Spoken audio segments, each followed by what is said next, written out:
আচ্ছা, তোমরা একটু অ্যাটেন্ডেন্সটা দিয়ে দাও, আর আমার সাউন্ড এবং ভিডিও ক্লিয়ার আছে কিনা একটু কনফার্ম করো। সব কিছু ক্লিয়ার আছে কিনা একটু কনফার্ম করো।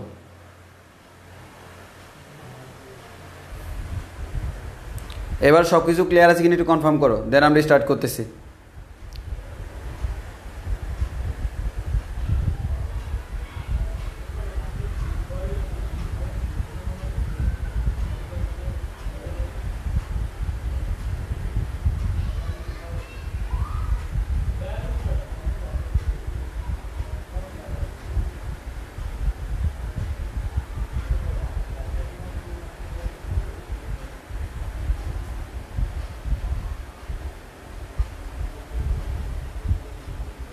ওকে, এবার আমরা শুরু করতে পারি। এবার আশা করি আমরা শুরু করতে পারি।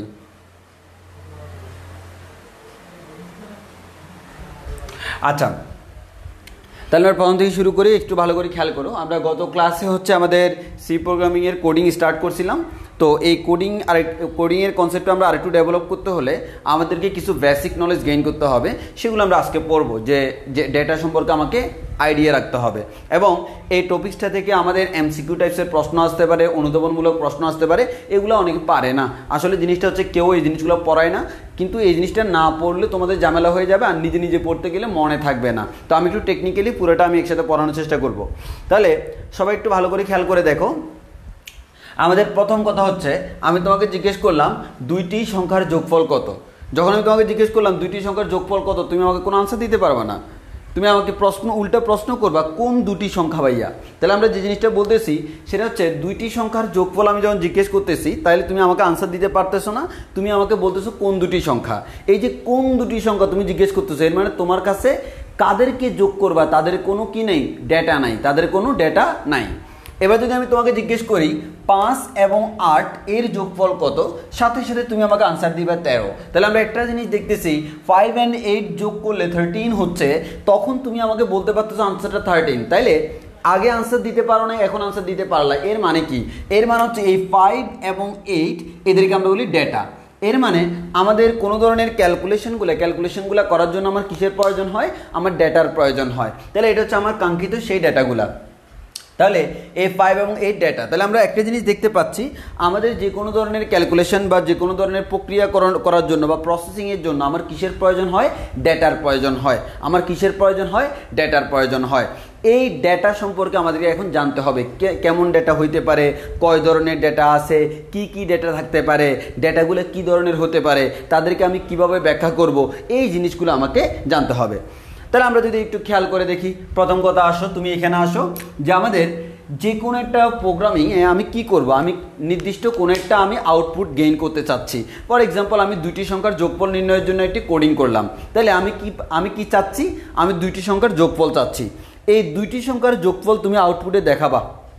দেখানোর জন্য সংখ্যা দুটোকে কী করতে হবে? যোগ করতে হবে। এই যে সংখ্যা দুটোকে যোগ করা, এটাকে আমরা বলি প্রসেসিং।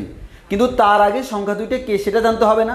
এর মানে আমি এই কোডটা করার জন্য প্রথমে দুইটা সংখ্যা ইনপুট দিতে হবে, এরপর প্রোগ্রাম সেই দুইটাকে যোগ করে তোমাকে আউটপুট দেখাবে। তাহলে প্রোগ্রামের মধ্যে আমি তিনটা ধাপ দেখতেছি।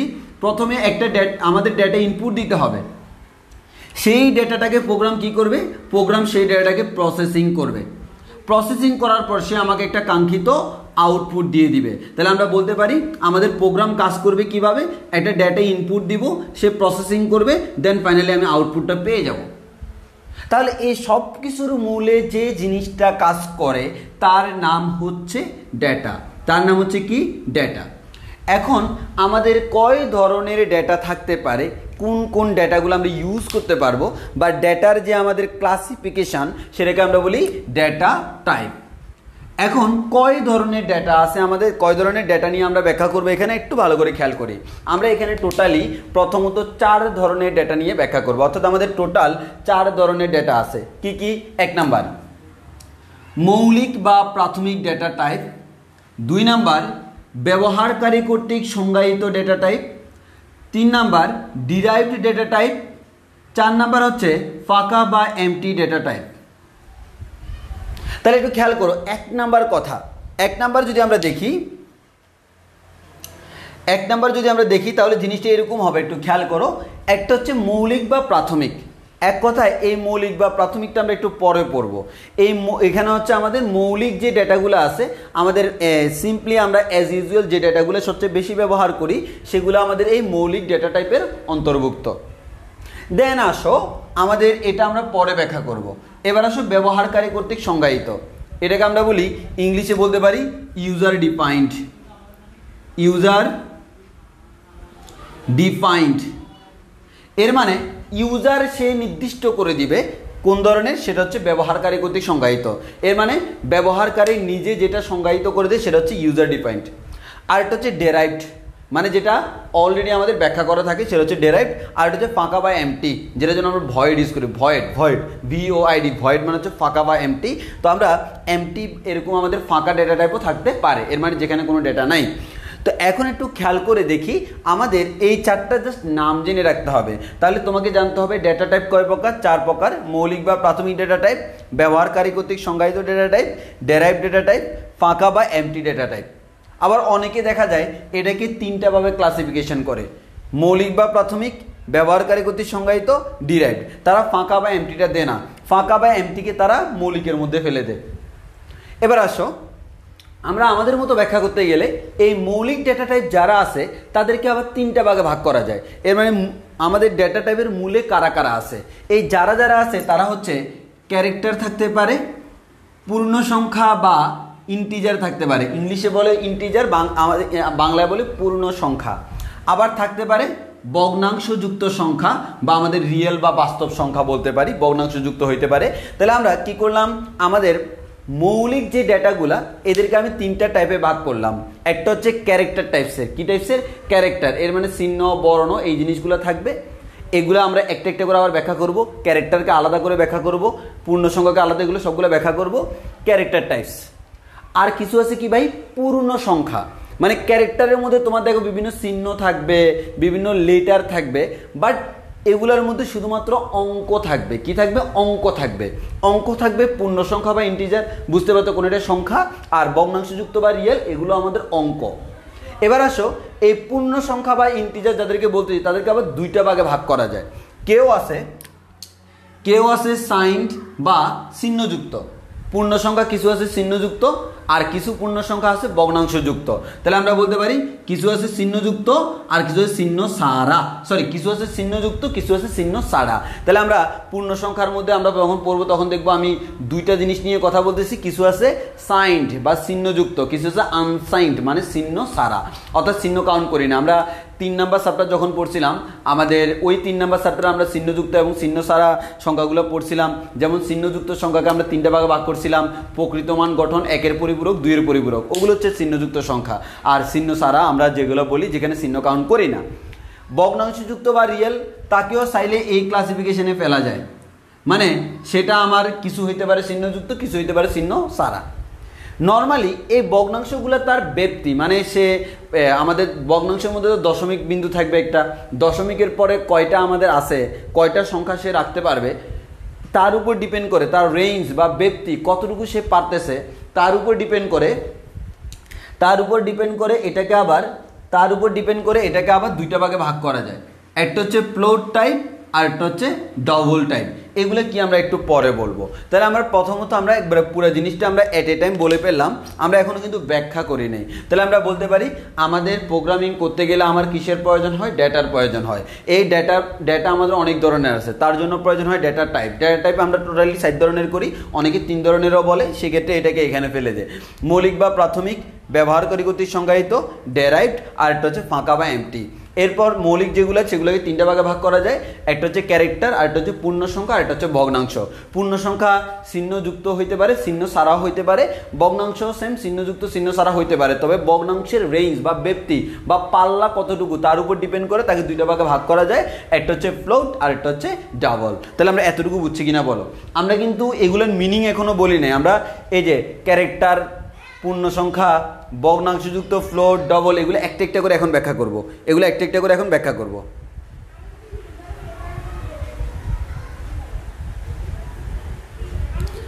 আমরা এগুলো একটা একটা করে ব্যাখ্যা করব। তো আমাকে বলো এতটুকু ক্লিয়ার কিনা, সবাই একটু আমাকে বলো যে এতটুকু আমাদের ক্লিয়ার কিনা, যে যতটুকু পড়ালাম এতটুকু পর্যন্ত আমাদের ক্লিয়ার হয়েছে কিনা একটু আমরা বলি, এতটুকু পর্যন্ত ক্লিয়ার হয়েছে কিনা।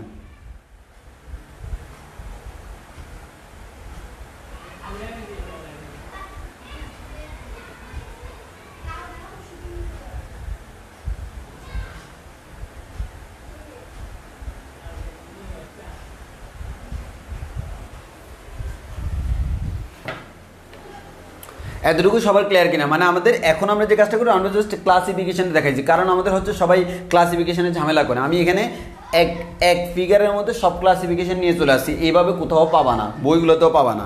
তো আমাদের এভাবে আমাদের ক্লাসিফিকেশন আমাদের সব চলে আসলো। দেন হচ্ছে আমরা একটা একটা করে ব্যাখ্যা করব। তো জিনিসগুলো একটু আমাদের ঠান্ডা মাথায় পড়তে হবে, কারণ হচ্ছে এখানে অনেকগুলো মুখস্থ টাইপের ডেটা থাকবে। তো আমরা এগুলো এই যে ক্যারেক্টার, পূর্ণসংখ্যা, ভগ্নাংশ, এগুলো একটা একটা করে আমরা ব্যাখ্যা করব। তাহলে আসো আমরা ব্যাখ্যা করি।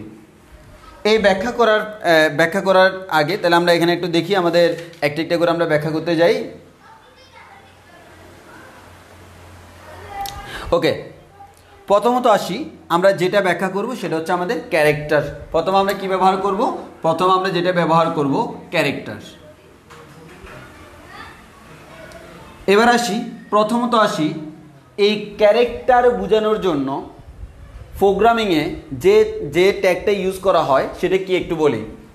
তাহলে আমাদের ক্যারেক্টার প্রকাশ করা হয়, আমাদের একে এভাবে লিখি, একে কোডিংয়ে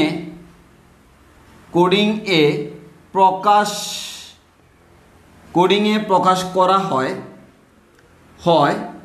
CHAR দ্বারা। তাহলে আমাদের কি দ্বারা প্রকাশ করা হয়?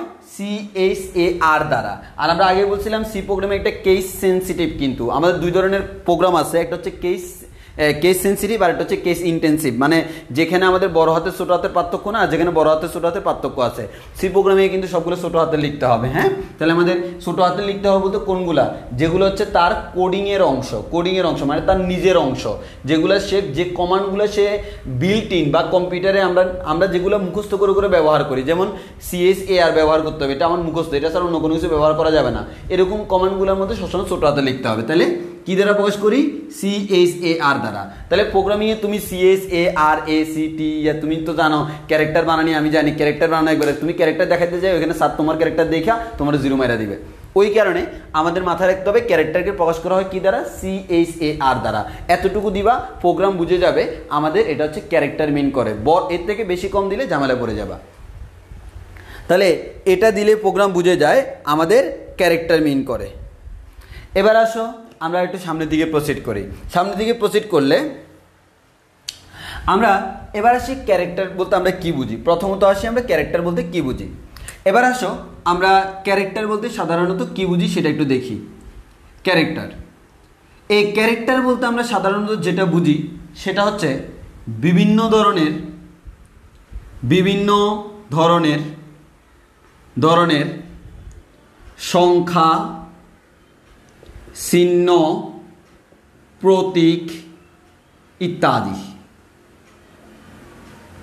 বিভিন্ন ধরনের সংখ্যা হইতে পারে 0 থেকে 9, চিহ্ন হইতে পারে, বিভিন্ন ধরনের স্পেশাল সিম্বল ব্যবহার করতে পারে, প্রতীক ব্যবহার করতে পারি। হ্যাঁ, এগুলো তারপর হচ্ছে আমাদের বিভিন্ন ধরনের লেটার বা আমাদের এই লেটার যে চিহ্নের মধ্যে বলা যায় লেটার A থেকে ABCD, বড় হাতের ছোট হাতের, এগুলা। এখন এগুলো আমাদের প্রকাশ করার জন্য তোমরা থার্ড চ্যাপ্টারে পড়ছিলা, আমাদের এই যে কোডের জন্য আমরা যে কাজটা করি, আমাদের এখানে আমাদের অনেকগুলো ভাষা, আমাদের অনেকগুলো কোড আছে, যেমন আমাদের BCD কোড, ASCII কোড, আমাদের আলফা নিউমেরিক কোডের মধ্যে আছে আমাদের ASCII কোড আছে, EBCD কোড আছে, অনেকগুলো আছে, তাই না? তো আমরা এখানে মেইনলি আমরা এখানে সি প্রোগ্রামিংয়ে আমরা ক্যারেক্টারের জন্য যেটা ব্যবহার করি সেটা হচ্ছে ASCII। এবার আমরা জানি ASCIIর দুইটা ক্লাসিফিকেশন আছে। একটা হচ্ছে ASCII 7 আর একটা হচ্ছে ASCII 8। তো আমাদের ASCIIর দুইটা ক্লাসিফিকেশন আছে, একটা হচ্ছে ASCII 7, ASCII 8। ASCII 7 এর মধ্যে কি করা হয়? এদিকে 1 2 3টা, এদিকে হচ্ছে আমার 4টা। এর মানে আমাদের 4টা, এই 4টা আর 3টা বিট আমরা আলাদা করে রাখি। আমাদের এটাকে বলা হয় জোন বিট, এটাকে বলা হয় আমাদের সংখ্যাসূচক বিট। আর আমাদের ASCII 8 এ কি করা হয় এগুলো তোমরা আগেই পড়ছিলা। এটার মতোই 1 2 3 4, এই 4টা সংখ্যার জন্য। এরপরে 3টা থাকে হচ্ছে আগের মতো জোন বিট, আর একটা আমার এক্সট্রা করে এটাকে আমরা বলি প্যারিটি বিট। তো আমি সেগুলো এখানে ব্যাখ্যা করতেছি না, সেগুলো আমরা ব্যাখ্যা করছিলাম হচ্ছে কোথায়? 3 নম্বর অধ্যায়ে।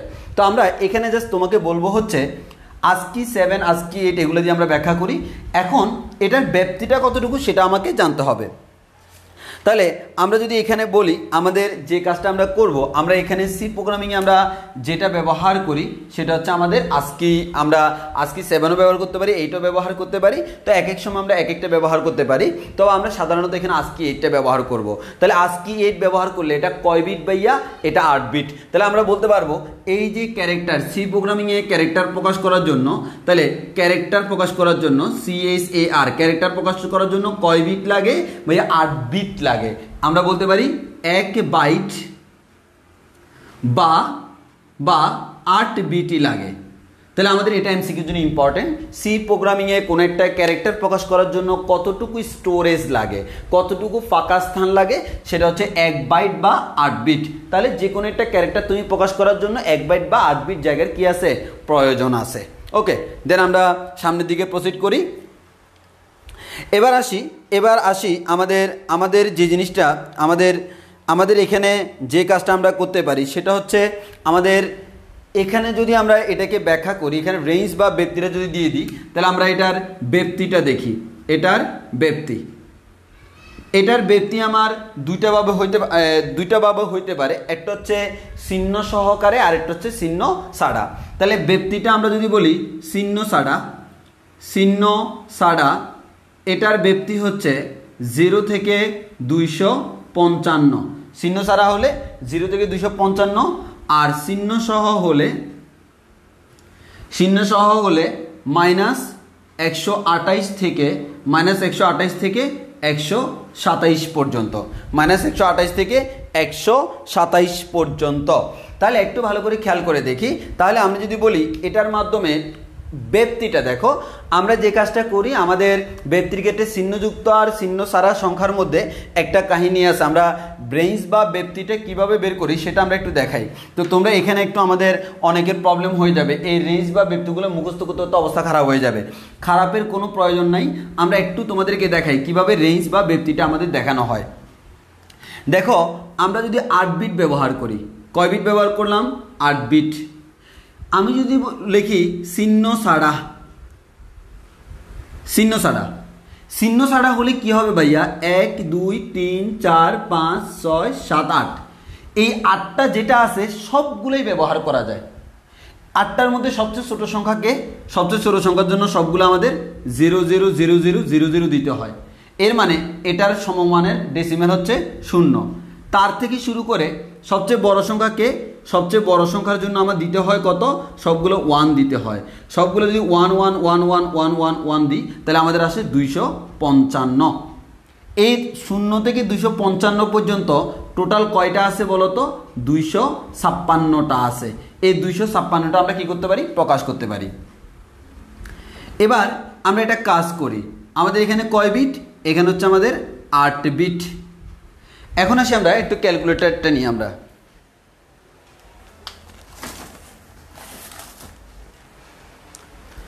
একটু ক্যালকুলেটারে ক্যালকুলেশন করি। আমরা 2 টু দি পাওয়ার 8 এর মানটা কত দেখি। আমরা একটু খেয়াল করি, এই যে 256, এটা মনে রাখবো কিভাবে? মনে রাখা তো একটু টাফ, পরীক্ষার হলে তো ক্যালকুলেটর থাকবে। 2 টু দি পাওয়ার 256কে লেখা যায় 2 টু দি পাওয়ার 8, মানে 8 বিটের মাধ্যমে কয়টাকে প্রকাশ করা যায়? 2 টু দি পাওয়ার 8 সংখ্যক ডেটা প্রকাশ করা যায়। তাহলে আমরা বলতে পারি এটা কত থেকে কত? 0 থেকে শুরু করে 2 টু দি পাওয়ার 8 - 1 পর্যন্ত। তাহলে আমাদের 8 বিটের জন্য 2 টু দি পাওয়ার 8 - 1 পর্যন্ত। কার জন্য? এটা হচ্ছে চিহ্ন ছাড়া। এবার যদি আমার চিহ্ন সহ হয়, তাহলে আমি যদি বলি চিহ্ন সহ হলে কি হবে? আমার যে 8 বিট আছে 1 2 3 4 5 6 7 8, 1 2 3 4 5 6 7 8, এই 8 নাম্বার যেটা, এটাকে আমরা বলি চিহ্ন বিট। 8 নাম্বারটাকে কি বলি? চিহ্ন বিট। সবগুলো 3rd চ্যাপ্টারের পড়া। এই চিহ্ন বিট 0ও হইতে পারে, 1ও হইতে পারে। চিহ্ন বিট যদি 0 হয় তাহলে আমরা বলি সেটা হচ্ছে ধনাত্মক সংখ্যা, আর চিহ্ন বিট যদি আমাদের 1 হয় সেটাকে আমরা বলি ঋণাত্মক সংখ্যা। এবার ঋণাত্মকের মধ্যে সবচেয়ে কম ঋণাত্মক কত হইতে পারে? 1। এভাবে 0 0 0 0 0 0 যদি দিই, তাহলে এই সংখ্যাটাকে, এই জিনিসটাকে যদি তুমি ডেসিমেলে কনভার্ট করো, তাহলে তোমার আসবে হচ্ছে 128 আসবে। এর মানে 2 to the power 7। 2 to the পাওয়ার 7 এর মান কত? 2 টু দি পাওয়ার 7 এর মান হচ্ছে 128। এর মানে 2^7 আসবে, কিন্তু খালি 2^7 না, এটা তো ঋণাত্মক সংখ্যা, সামনে -2^7। এত থেকে ঋণাত্মকের মধ্যে সবচেয়ে ছোট এটা। এবার আসি সবচেয়ে বড় সংখ্যা নিচে ধনাত্মক, ধনাত্মক মানে এখানে 0, আর সবচেয়ে বড়র জন্য সবগুলো 1 দিতে হয়। এই সবগুলো যদি 1 দিই, এখান থেকে টোটাল এই যে এখানে যেটা পাবো সেই সংখ্যাটা হচ্ছে 2^7 - 1।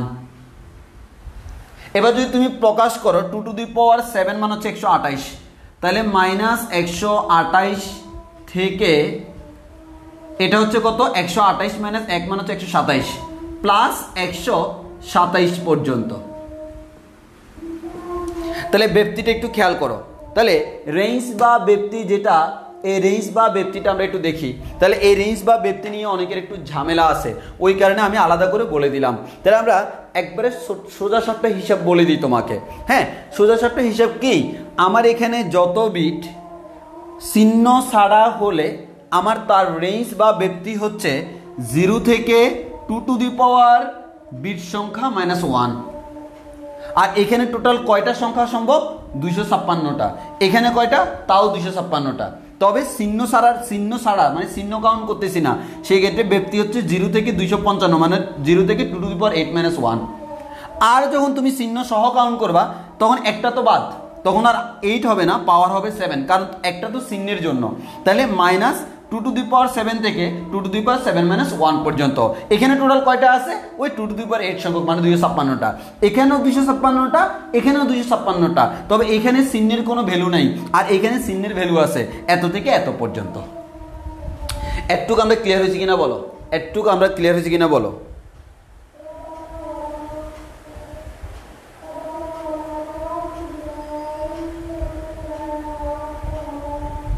এতটুকু ক্লিয়ার হয়েছে কিনা একটু বলো।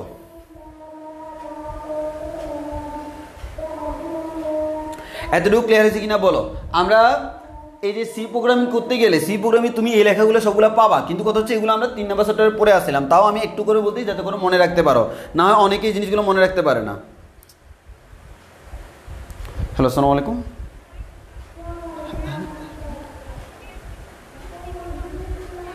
আমি আসলে এখন ক্লাস নিচ্ছি, তো আমাকে 9টার পর কল দিতে হবে।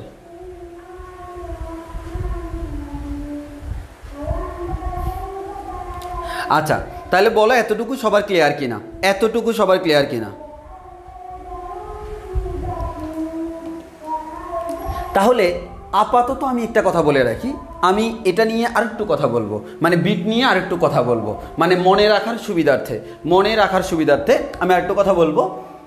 তো আমাদের মনে রাখার সুবিধাতে আমরা বলবো। এখন আমার কথা হচ্ছে, দেখো প্রথমে আমি একটা কথা বলি তোমাকে, আমি তোমাকে বলি আমার ক্যারেক্টারের ক্ষেত্রে, ক্যারেক্টারকে আমরা বলতেছি হচ্ছে আমাদের একে কোডিংয়ে CHAR দ্বারা প্রকাশ করা হয়।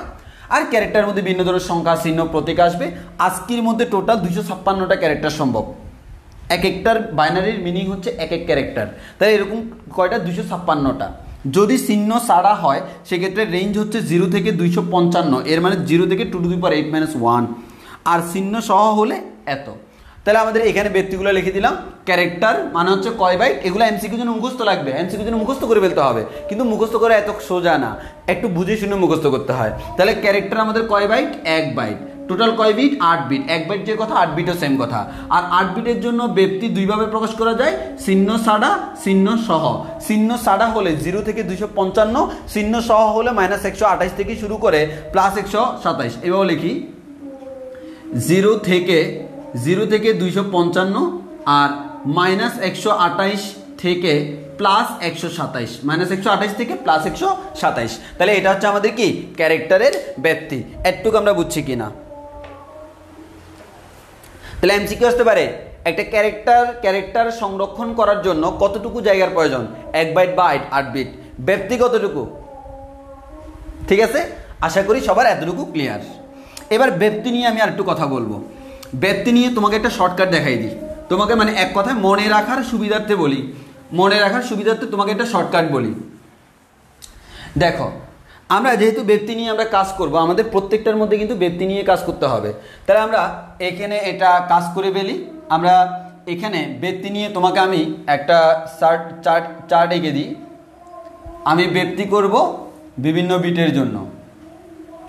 আমরা 8 বিটের জন্য করব, আমরা 16 বিটের জন্য করব, আমরা 32 বিটের জন্য করব। এটাকে আমরা আবার দুইটা ভাগে বিভক্ত করব। কি কি দুইটা ভাগ? একটা হচ্ছে চিহ্ন ছাড়া, রেঞ্জ বা ব্যক্তি, আরেকটা হচ্ছে চিহ্ন সহ। এর মানে এখানে আমরা যেগুলো বসাবো এগুলো রেঞ্জগুলো হচ্ছে চিহ্ন সহ রেঞ্জ, আর এখানে রেঞ্জগুলো হচ্ছে চিহ্ন ছাড়ার রেঞ্জ। তাহলে আমরা বুঝতেই পারতেছি 8 বিট। এটাকে চাইলে আমরা বলতে পারি এটা হচ্ছে আমাদের 1 বাইটে বলা যায়, এটাকে 2 বাইটে বলা যায়, এটাকে 4 বাইট বলা যায়। এখন আসো চিহ্ন ছাড়া। প্রথমত আসি আমাদের, আচ্ছা এখানে আমরা আরেকটা গড় করি। তার আগে আমরা চিহ্ন ছাড়া ব্যক্তি,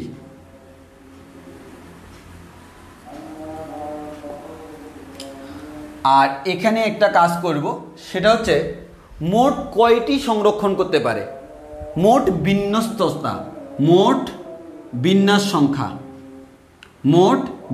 সংখ্যা এমন টোটাল যতটা করতে পারে।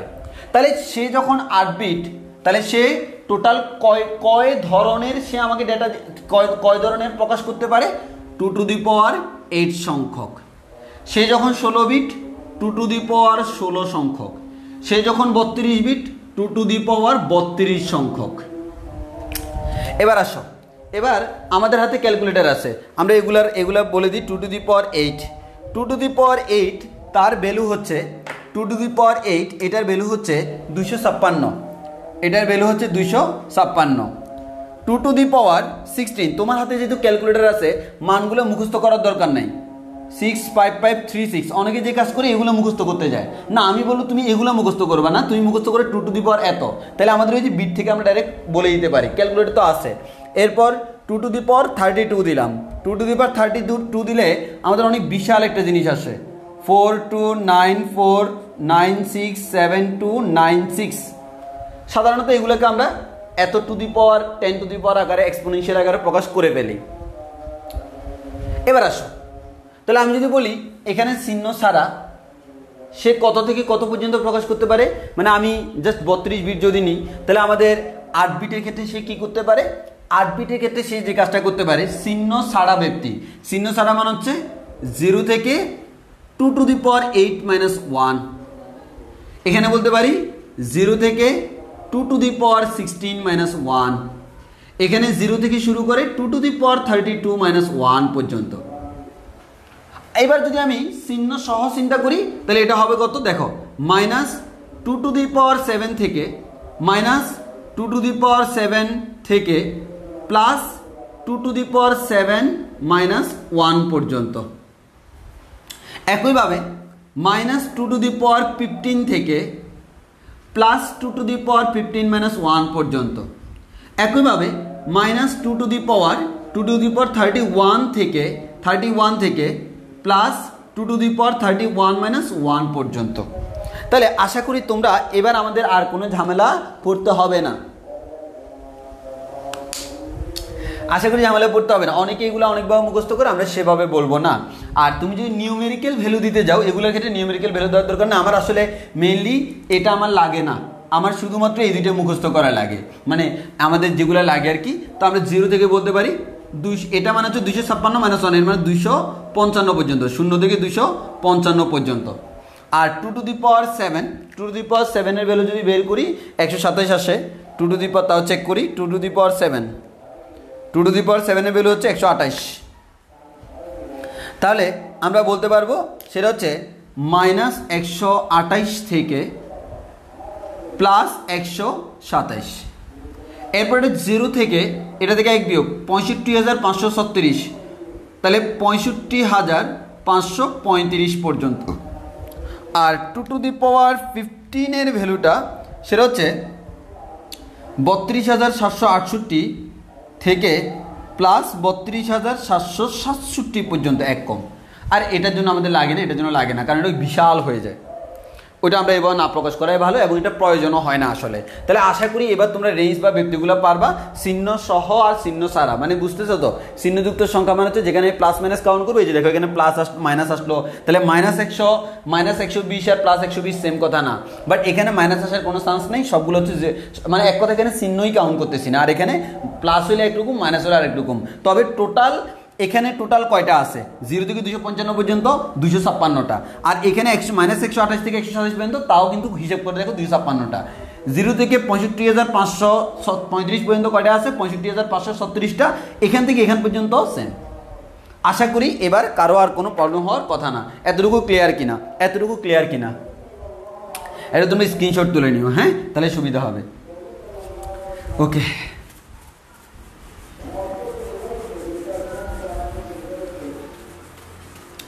এবার আমরা একটু সামনের দিকে প্রসিড করি, আর একটু সামনের দিকে প্রসিড করি। তাহলে অলরেডি আমরা বুঝলাম ভাই ক্যারেক্টার আমাদের শেষ, ক্যারেক্টার আমাদের শেষ। এবার যদি আমরা আসি ভাইয়া পূর্ণ সংখ্যা,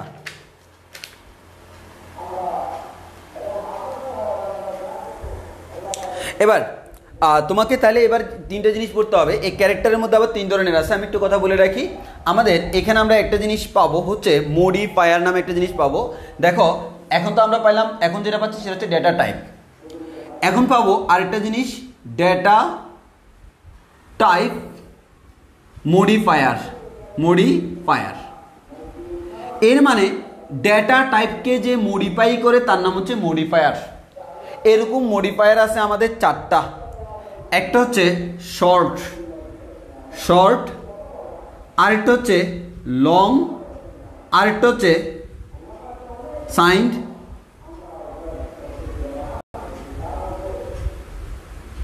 আরেকটা হচ্ছে আনসাইন্ড।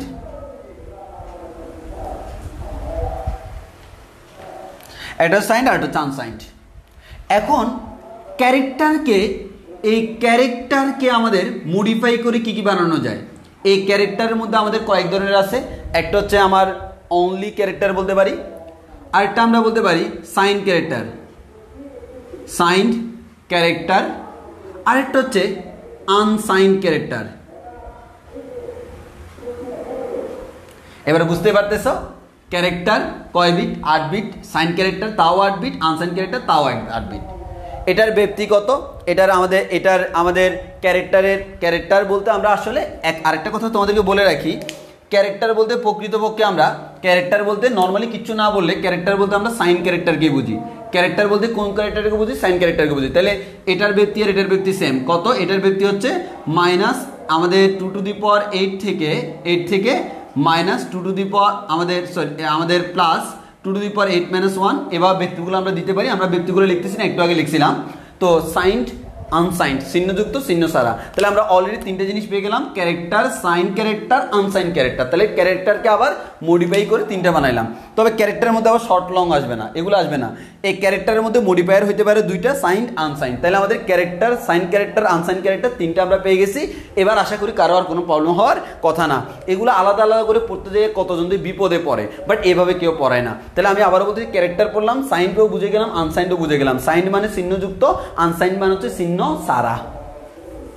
ওকে, সাথে সাথে মডিফায়ারটাও পড়ে ফেললাম। তোমার বইতে দেখবে সবগুলো একসাথে চার্ট করে রাখছে, মুখস্থ করতে অবস্থা খারাপ হয়ে যাবে, বাট আমার লেকচারের পর দেখবা এটা খুবই সহজ মনে হবে, কিন্তু এই জিনিসগুলো অনেকের কাছে খুবই দুর্বোধ্য মনে হয়। এবার আসো ভাইয়া, আমরা সেটা বুঝলাম। এবার আসি ভাইয়া পূর্ণ সংখ্যা বা ইন্টিজার। এবার আসি ভাইয়া পূর্ণ সংখ্যা বা ইন্টিজার, ইংলিশে বলা হয় ইন্টিজার। এবার আমরা বলবো সি প্রোগ্রামিং এটাকে কি দ্বারা প্রকাশ করা হয়? আমরা বলবো প্রোগ্রাম কোডিং এ কে INT, অবশ্যই ছোট হাতের INT দ্বারা প্রকাশ করা হয়। এর মানে তুমি INT দিলে সে বুঝে যাবে এটা হচ্ছে একটি ইন্টিজার। INT দিলে সে বুঝে যাবে কি, INT দিলে সে বুঝে যাবে এটা হচ্ছে একটা ইন্টিজার। ওকে, INT দিলাম মানে সে বুঝে গেল এটা হচ্ছে আমার ইন্টিজার। এবার আসো আমরা বলি স্টোরেজ, আগের মতো এবার আমরা স্টোরেজ দেখি। আমাদের ইন্টিজারের জন্য আমার কয় বিট লাগে খেয়াল করো। ইন্টিজারের জন্য আমার লাগে 2 বাইট। কয় বাইট লাগে? 2 বাইট। এর মানে কয় বিট? এর মানে হচ্ছে 16 বিট। 2 বাইট বা 16 বিট। এটা আবার দুই রকম হইতে পারে, একটা হচ্ছে চিহ্নযুক্ত আর একটা হচ্ছে চিহ্ন ছাড়া। তাহলে সাইন্ড মানে হচ্ছে চিহ্ন যুক্ত, আরেকটা হচ্ছে আনসাইন্ড বা চিহ্ন ছাড়া। তো বুঝতেই পারতেছো, সাইন্ড বা চিহ্নযুক্ত যদি বলি এর মানে চিহ্ন আছে, সেটা হচ্ছে -2^15 থেকে কত পর্যন্ত? +2^15 - 1 পর্যন্ত এটার ব্যাপ্তি। আর আনসাইন বললে এটার ব্যাপ্তি হচ্ছে 0 থেকে 2^15 +1 -1 পর্যন্ত। আর আরেকটা হচ্ছে এটা টোটাল ক্যাপাসিটি মানে বুঝছো তো, সে কতটা ধারণ করতে পারে, সেটা হচ্ছে 2^15 সংখ্যক, 16 বিট না, তাহলে 2^16 সংখ্যক। এখানে তো আনসাইন রেখে তো 16ই হবে, যেহেতু 16 বিট, তাহলে আমাদের 2^16 সংখ্যক ক্যাপাসিটি হচ্ছে এত সংখ্যক। তাহলে আশা করি সব কথা আমার এখানে চলে আসছে। তোমার বইতে পড়তে গেলে তোমার কাছে এটা অনেক ঝামেলাকর মনে হইতে পারে অনেকের কাছে, এখন আশা করি সেই জিনিসটা আমাদের হবে না। তাহলে আমাদের এখন তোমরা যে কাজটা করতে পারো, এগুলো সংখ্যা আকারে তোমরা এগুলোকে মনে রাখতে পারো। সংখ্যা আকারে মনে রাখলে আমি সংখ্যাগুলো একটু বলে দিই তোমার বই থেকে দেখে যদিও তোমরা ক্যালকুলেটর ব্যবহার করতে পারবা, তাও সংখ্যাগুলো মনে রাখা ভালো। 32,768, তাহলে এটাকে আমরা বলতেছি, আমি লাল কলম দিয়ে লিখি -32,768, একটু ক্যালকুলেটর দিয়ে মিলিয়ে নিও। আর এটা হচ্ছে +32,767। ওকে, আর আমরা যদি এখানে বলি এটা হচ্ছে আমাদের, এটা হচ্ছে 0 থেকে এটা হচ্ছে 65,000, একটু আগে বের করেছিলাম 65,535, আর এটা মানে হচ্ছে 65,536। আশা করি এগুলো ভুল হবে না। দেখো এগুলো কিন্তু এমসিকিউতে আসে, আমরা সবাই কি করি, এটা এলোমেলো মুখস্থ করি, ঝামেলা বাগায় ফেলি। আশা করি এখন আর তোমার ঝামেলা হওয়ার কথা না। বলো এতটুকু আমাদের ক্লিয়ার কিনা? তাহলে আমাদের সি প্রোগ্রামিংয়ের ক্ষেত্রে, আমাদের সি প্রোগ্রামিংয়ের জন্য আমাদের ডেটা টাইপের মধ্যে আমরা সাইন্ড এবং আনসাইন্ড জেনে গেলাম। আর আরেকটা কথা বলে রাখি, তোমার বইতে যখন তুমি পড়বা তখন একটা এরকম পাবা যে সাইন্ড এবং আনসাইন্ডের মধ্যে একটা পার্থক্য পাবা, এরকম একটা সাইন্ড এবং আনসাইন্ডের মধ্যে পার্থক্য, এটা একটু অনুধাবনমূলক প্রশ্নের জন্য মুখস্থ করে রাখবা বা শিখে রাখবা। তাহলে অলরেডি আশা করি তোমরা এতটুকু বুঝতে পারছো। বলো আমাকে একটু কমেন্টে জানাও যে এতটুকু তোমরা বুঝছো কিনা, একটু কমেন্টে জানাও। তাহলে আমরা এখানে আবার মডিফায়ার ইউজ করে আমরা এটাকে বলতে পারি, ভাইয়া মডিফায়ার ইউজ করে বলতে পারি এটাকে আমরা ইন্টিজার বলতে পারি, ইন্ট বলতে পারি। আবার আমরা এটাকে বলতে পারি ভাই এটা সাইন্ড ইন্টিজার হইতে পারে, আবার এটা হইতে পারে আনসাইন্ড ইন্টিজার। তাহলে আমরা আরো 3টা পেয়ে গেলাম। তাহলে একটা থেকে আমরা আবার 3টা ইউজ পেলাম কিভাবে? বাই ইউজিং মডিফায়ার ইউজ করে আমরা আরো 3টা পেয়ে গেলাম। তাহলে এতটুকু সবার ক্লিয়ার হয়েছে কিনা আমাকে একটু বলো, এতটুকু আমাদের সবার ক্লিয়ার কিনা একটু কমেন্টে জানাও।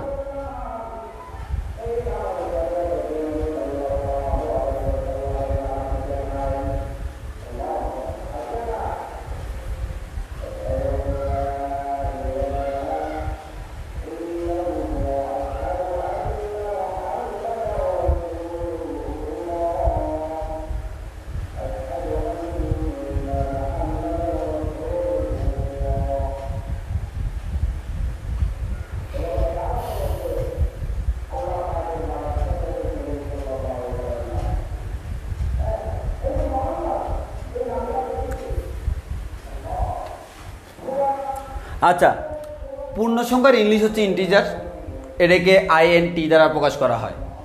এটার সাইজ হচ্ছে কয় বাইট? 2 বাইট, মানে একটা ইন্টিজার প্রকাশ করার জন্য আমার 2 বাইট স্টোরেজের প্রয়োজন হয়। 2 বাইট মানে হচ্ছে 16 বিট। আর এটা আমার দুই ধরনের হতে পারে, সাইন্ড হতে পারে, আনসাইন্ড হতে পারে। তার রেঞ্জ বা ব্যক্তি একটু আগে দেখাইছি কীভাবে করতে হয়, সেটা আমি এখানে জাস্ট আবার লিখে দিলাম। তাহলে আশা করি তোমাদের সুবিধা হবে। এবার এখান থেকে আমরা আশা করি সব কিছু বলে দিতে পারবো।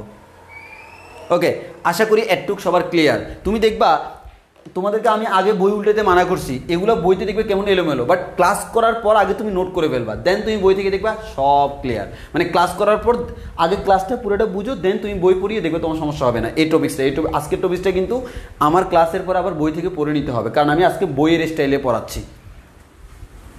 এবার আসো, এগুলো থেকে প্রচুর এমসিকিউ হয়, না হয় আমি বলতাম না। তোমরা আইসিটির মধ্যে ম্যাক্সিমাম স্টুডেন্টরা এমসিকিউতে আমাদের ঝামেলা করে, ওরা এমসিকিউর কারণে এ প্লাস মিস করে, আবার অনেকে এমসিকিউর কারণে নাম্বার কম পায়। তো ওই কারণে আমি এমসিকিউর প্রতি একটু জোর দিই, যাতে করে আমার স্টুডেন্টরা ওই ধরনের ঝামেলায় না পড়ে।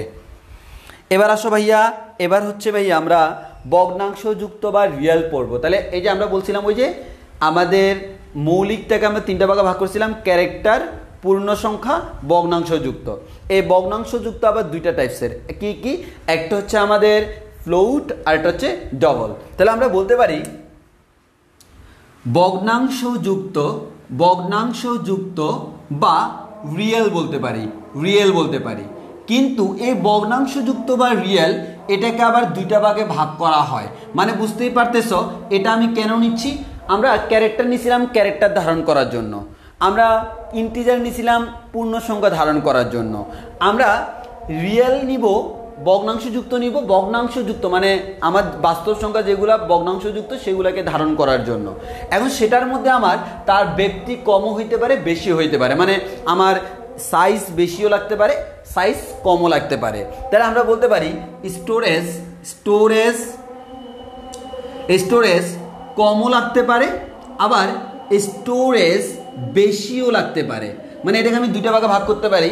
আমার অনেক সময় দেখা যায় স্টোরেজ অনেক বেশি লাগে, আবার অনেক সময় দেখা যায় স্টোরেজ অনেক কম লাগে। স্টোরেজ যদি কম লাগে তখন আমি তার জন্য ইউজ করি ফ্লোট। আর স্টোরেজ যদি বেশি লাগে তখন তার জন্য আমরা ইউজ করি ডবল। স্টোরেজ যদি কম লাগে তার জন্য ইউজ করি হচ্ছে আমরা ফ্লোট টাইপ, আর স্টোরেজ যদি বেশি লাগে তার জন্য ইউজ করি আমরা ডবল টাইপ। এবার স্টোরেজ বলতে আসলে কতটুকু স্টোরেজ, এটা হচ্ছে আমাদের 4 বাইট বা বলতে পারি 432 বিট বলা যায়। আর এক্ষেত্রে ডবল যে কাজটা করে সে হচ্ছে এই 4 বাইট না, তার স্টোরেজ ক্যাপাসিটি হচ্ছে 8 বাইট বা 8 বাইট আমরা, বা এটাকে বলতে পারি 64 বিট বলতে পারি, 64 বিট বলতে পারি। তাহলে দেখো 2টার মধ্যে আমি বেসিক পার্থক্যটা জানলাম। তাহলে আমরা অনেকে আমাদের বেসিক পার্থক্যটা বুঝি না, একটু বুঝে নাও। তাহলে আমি বললাম ভগ্নাংশযুক্ত সংখ্যাকে প্রকাশ করার জন্য আমার 2টা চিন্তা করতে হয়। আমার কি স্টোরেজ বেশি লাগবে, আমাকে দশমিকের পরে অনেক বেশি সংখ্যা লাগবে নাকি কম লাগবে, আমার কি লিমিটেড নাকি আনলিমিটেড, তো আমার কতটুকু স্টোরেজ লাগবে। কারণ তুমি যত বেশি স্টোরেজ ইউজ করবে তত তোমার লস। তো আমার কথা হচ্ছে যখন যেটা লাগে, তো আমার কথা হচ্ছে স্টোরেজ যদি কম লাগে তখন আমরা ইউজ করি ফ্লোট, এবং এটাই আমরা সবচেয়ে বেশি ইউজ করি। আর স্টোরেজ যদি আমাদের বেশি লাগে, মানে আমার ফ্লোটে যতটুকু ক্যাপাসিটি, এই ক্যাপাসিটিতে আমার কাজ হচ্ছে না, তখন আমাকে ডবল ইউজ করতে হয়। ফ্লোটে ক্যাপাসিটি হচ্ছে 4 বাইট বা 32 বিট, আর ডবলে ক্যাপাসিটি হচ্ছে 8 বাইট বা 64 বিট। তাহলে আমরা ফ্লোট দিয়ে এটার যে ক্যাপাসিটি, মানে টোটাল কত সংখ্যক করতে পারে, ক্যাপাসিটি 2 টু দি পাওয়ার 32 সংখ্যক, ক্যাপাসিটি হচ্ছে 2 টু দি পাওয়ার 32 সংখ্যক। আর এটার ক্যাপাসিটি হচ্ছে 2 টু দি পাওয়ার 64 সংখ্যক। মানে টোটাল এতগুলা সংখ্যা সে প্রকাশ করতে পারে ইন জেনারেল। বাট আমরা এটাকে সেভাবে পড়বো না, কারণ এখানে যখন তুমি ফ্লোটের মধ্যে যাবা, কারণ আমার এখানে দেখো ভগ্নাংশযুক্ত, এর মানে এখানে কিন্তু দশমিকের ভগ্নাংশের মধ্যে কিন্তু পূর্ণাংশও আছে, ভগ্নাংশও আছে, তার মধ্যে আবার ধনাত্মকও আছে, ঋণাত্মকও আছে। সব মিলেইয়া আসলে আমরা তাকে একটা কমন ক্যাটাগরিতে ফেলতে পারি না। আমি এটা বলতাম যদি পুরোটাই পূর্ণ সংখ্যা, কিন্তু যখন ভগ্নাংশ আসবে তখন আমরা আর এভাবে বলবো না, তখন এটাকে আমরা বিভিন্ন ভাগে ভাগ করব। কারণ কিছু জিনিস ইউজ করি ভগ্নাংশের জন্য, কারণ আমার এখানে যে 32 বিট সবগুলো তো আমি পূর্ণাংশের জন্য ইউজ করি না, কিছু কিছু ইউজ করি ভগ্নাংশের জন্য, কিছু কিছু ইউজ করি পূর্ণাংশের জন্য। এখানেও সেম, 64 বিট সবগুলো আমরা ইউজ করি না, কিছু বিট পূর্ণাংশের জন্য, কিছু বিট ভগ্নাংশের জন্য। এবার আমরা সেটা নিয়ে আমরা আমাদের পড়াশোনা করব। তার আগে আমরা বলে দিই, নর্মালি যদি আমি 8 বিট বলি, সাপোজ আমার মনে করো 8 বিট, 1 2 3 4 5 6 7 8, এই 8 বিট মানে কি আমাদের 0 থেকে 7 পর্যন্ত। এই 0 থেকে 7 এর কাউন্টিং কীভাবে হয় দেখো, আমাদের এই ক্ষেত্রে কাউন্টিং এভাবে হয়, এই দিক থেকে স্টার্ট, এদিকে এসে এন্ড, 0 1 2 3 4 5 6 7, এর মানে কাউন্টিং হয় সবসময় ডান দিক থেকে বাম বরাবর। সো আমরা এখানে যে ক্যাপাসিটিগুলো বলবো সবগুলো আমরা ডান দিক থেকে বামে আসবো, ডান থেকে বামে আসবো, অর্থাৎ আমার স্টার্টিং হবে ডান দিক থেকে। ডান দিক থেকে কয়টা কার জন্য সেটা সবসময় কোন দিক থেকে হিসেব করি, ডান দিক থেকে। ফর এক্সাম্পল আমরা বলতে পারি আমাদের মনে করো চিহ্নযুক্ত সংখ্যার জন্য ডান দিক থেকে প্রথম যে 7টা, ওই 7টা হচ্ছে মানের জন্য, আর বাকি যে 8 নাম্বারটা, দেখো আমরা কিন্তু বলি সর্ববামেরটাকে আমরা কিন্তু 8 নাম্বার বিট বলি, সবচেয়ে বামেরটাকে কিন্তু আমি প্রথম বিট বলি না, এটাকে বলি অষ্টম বিট। এটা প্রথম বিট, দ্বিতীয় বিট, তৃতীয়, চতুর্থ, পঞ্চম, ষষ্ঠ, সপ্তম, অষ্টম, এর মানে এটা হচ্ছে শেষ বিটটা ডান দিক থেকে বাম দিকে। তো সর্ববামের বিটটাকে আমরা বলি অষ্টম বিট। ওই কারণে কাউন্টিং সবসময় কোন দিক থেকে কোন দিকে হয়, ডান দিক থেকে বাম দিকে। এটা অত্যন্ত ইম্পর্টেন্ট, এখন আমাদের কাজে লাগবে। কাউন্টিং সবসময় ডান দিক থেকে বাম দিকে হয়, এটা আমাকে বুঝতে হবে। ওকে, এবার আসো আমরা একটু সামনের দিকে প্রসিড করি। এবার আমরা এই দুটোকে আলাদা আলাদা করে ব্যাখ্যা করব। হ্যাঁ, এই দুটোকে আলাদা আলাদা করে ব্যাখ্যা করব। আসো, আলাদা আলাদা করে ব্যাখ্যা করতে গেলে আমরা প্রথমে আমরা পড়ব হচ্ছে ফ্লোট টাইপ ভগ্নাংশযুক্ত সংখ্যা। ফ্লোট টাইপ ভগ্নাংশযুক্ত সংখ্যা, ভগ্নাংশ যুক্ত সংখ্যা, ফ্লোট টাইপ ভগ্নাংশযুক্ত সংখ্যা। ফ্লোট টাইপ ভগ্নাংশযুক্ত সংখ্যা যদি বলি আমাদের ভালো করে খেয়াল করো, ফ্লোট টাইপ ভগ্নাংশযুক্ত সংখ্যা যদি বলি তাহলে আমাদের এখানে হয় কেমন, আমাদের এখানে আমরা প্রথমে বলবো একে কোডিং এ FLOAT ফ্লোট দ্বারা প্রকাশ করা হয়। কোডিংয়ে ফ্লোট দ্বারা প্রকাশ করা হয়, তাহলে আমি তাকে প্রকাশ করব কি দ্বারা, আমরা তাকে প্রকাশ করব হচ্ছে ফ্লোট দ্বারা। দেন এবার আসো, এই যে আমরা বলতেছি ফ্লোট, এই ফ্লোট আমাদের আলটিমেটলি কোন একটা ফ্লোট বা ভগ্নাংশযুক্ত সংখ্যা যদি ফ্লোট আকারে থাকে তার সাইজ কতটুকু, তার সাইজ হচ্ছে 4 বাইট। 4 বাইট মানে হচ্ছে 32 বিট। তাহলে 32 বিট যদি আমরা নিই সেটা কি হয়, 32 বিটটা এরকম হয়। একটা যদি শুরু করি, ডান দিক থেকে কাউন্টিং শুরু হলে এটা হচ্ছে 0 আর এটা হচ্ছে 31 পর্যন্ত, ঠিক কি না, এটা হচ্ছে 31 পর্যন্ত। এবার আমরা আসো, এটাকে আমরা যে কাজটা আমরা করব সেটা হচ্ছে ডান দিক থেকে প্রথম 23টা, কি বললাম, ডান দিক থেকে মনে করো এখানে যে আমরা আসলাম এটা তো আমার 0, এটাকে নাম দিলাম 22। তাহলে 0 থেকে 22 পর্যন্ত এখানে বিট কয়টা আছে, মাঝখানে তো আরও আছে, এতগুলো তো লেখা সম্ভব না, ওই কারণে এবার লিখতেছি 0 থেকে 22 পর্যন্ত টোটাল কয়টা আছে, এখানে টোটাল আছে 23টি। এই 23টি বিট যেগুলো আছে আমাদের, এই 23টা বিট এগুলোকে আমরা বলি মেন্টিসা বিট। একটু মাথা রাখতে হবে, এগুলোকে বলি মেন্টিসা বিট। আর এই মেন্টিসা বিট আমরা ব্যবহার করি সেটা হচ্ছে ডেটা রাখার জন্য। কি জন্য ব্যবহার করি, ডেটা রাখার জন্য। এই মেন্টিসা বিট ব্যবহার করি ডেটা রাখার জন্য। তোমার বইতে এভাবে চিত্র আঁকা নেই, তোমরা একটু চিত্র এঁকে পুরো মনে থাকবে, ভালো ফিগারওয়ালা জিনিসগুলো বেশি মনে থাকে। এবার আসি, এরপরে আমাদের এই যে গেল কয়টা, আমাদের 23টা বিট গেল, টোটাল আমাদের বিট আছে কয়টা, 32টা। এরপরের আমাদের এগুলো একটু মুখস্থ রাখতে হয়। এরপরে আমাদের 23টে গেল, 24 থেকে আমাদের 31 নাম্বার পর্যন্ত, মানে আমাদের মেইন কথা হচ্ছে লাস্টের যে বিটটা, হ্যাঁ, এই লাস্টের যে বিটটা এটাকে আমরা বলি চিহ্ন বিট, এটাকে আমরা কি বলি, চিহ্ন বিট। আর এদিকে 30-এর আগে কত আছে, 31-এর আগে 30। তাহলে আমি যদি বলি 23 থেকে শুরু করে এখানে যেটা আছে এটা হচ্ছে 23 থেকে শুরু করে 30 পর্যন্ত। তাহলে আমাদের এখানে গেল এটা হচ্ছে কত, 23 থেকে শুরু করে 30 পর্যন্ত। এখানে টোটাল কয়টা আছে, 8টা। এখানে টোটাল আছে 8টা। এই যে 8টা, এই 8টাকে আমরা বলি এক্সপোনেনশিয়াল বিট। এগুলো এই 8টাকে আমরা কি বলি, এই 8টাকে আমরা বলি হচ্ছে আমাদের এক্সপোনেনশিয়াল বিট।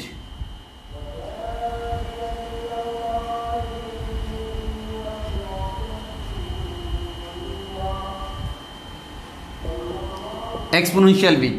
আর এগুলো আমরা কেন ব্যবহার করি, এগুলো হচ্ছে আমাদের ভগ্নাংশটা, আমাদের দশমিক যুক্ত অংশটা রাখার জন্য, দশমিক যুক্ত ডেটা রাখার জন্য, দশমিক যুক্ত ডেটা রাখার জন্য আমরা ব্যবহার করি। তাহলে আমাদের এখানে কি হলো,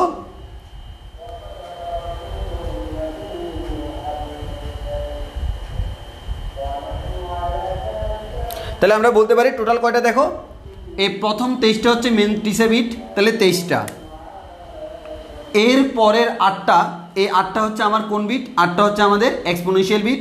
এরপরে একটা হচ্ছে চিহ্ন বিট। টোটাল কয়টা, 23 আর 8 হচ্ছে আমাদের 31, 31 আর 1 হচ্ছে 32। দেখো 32 বিট মিলে গেছে।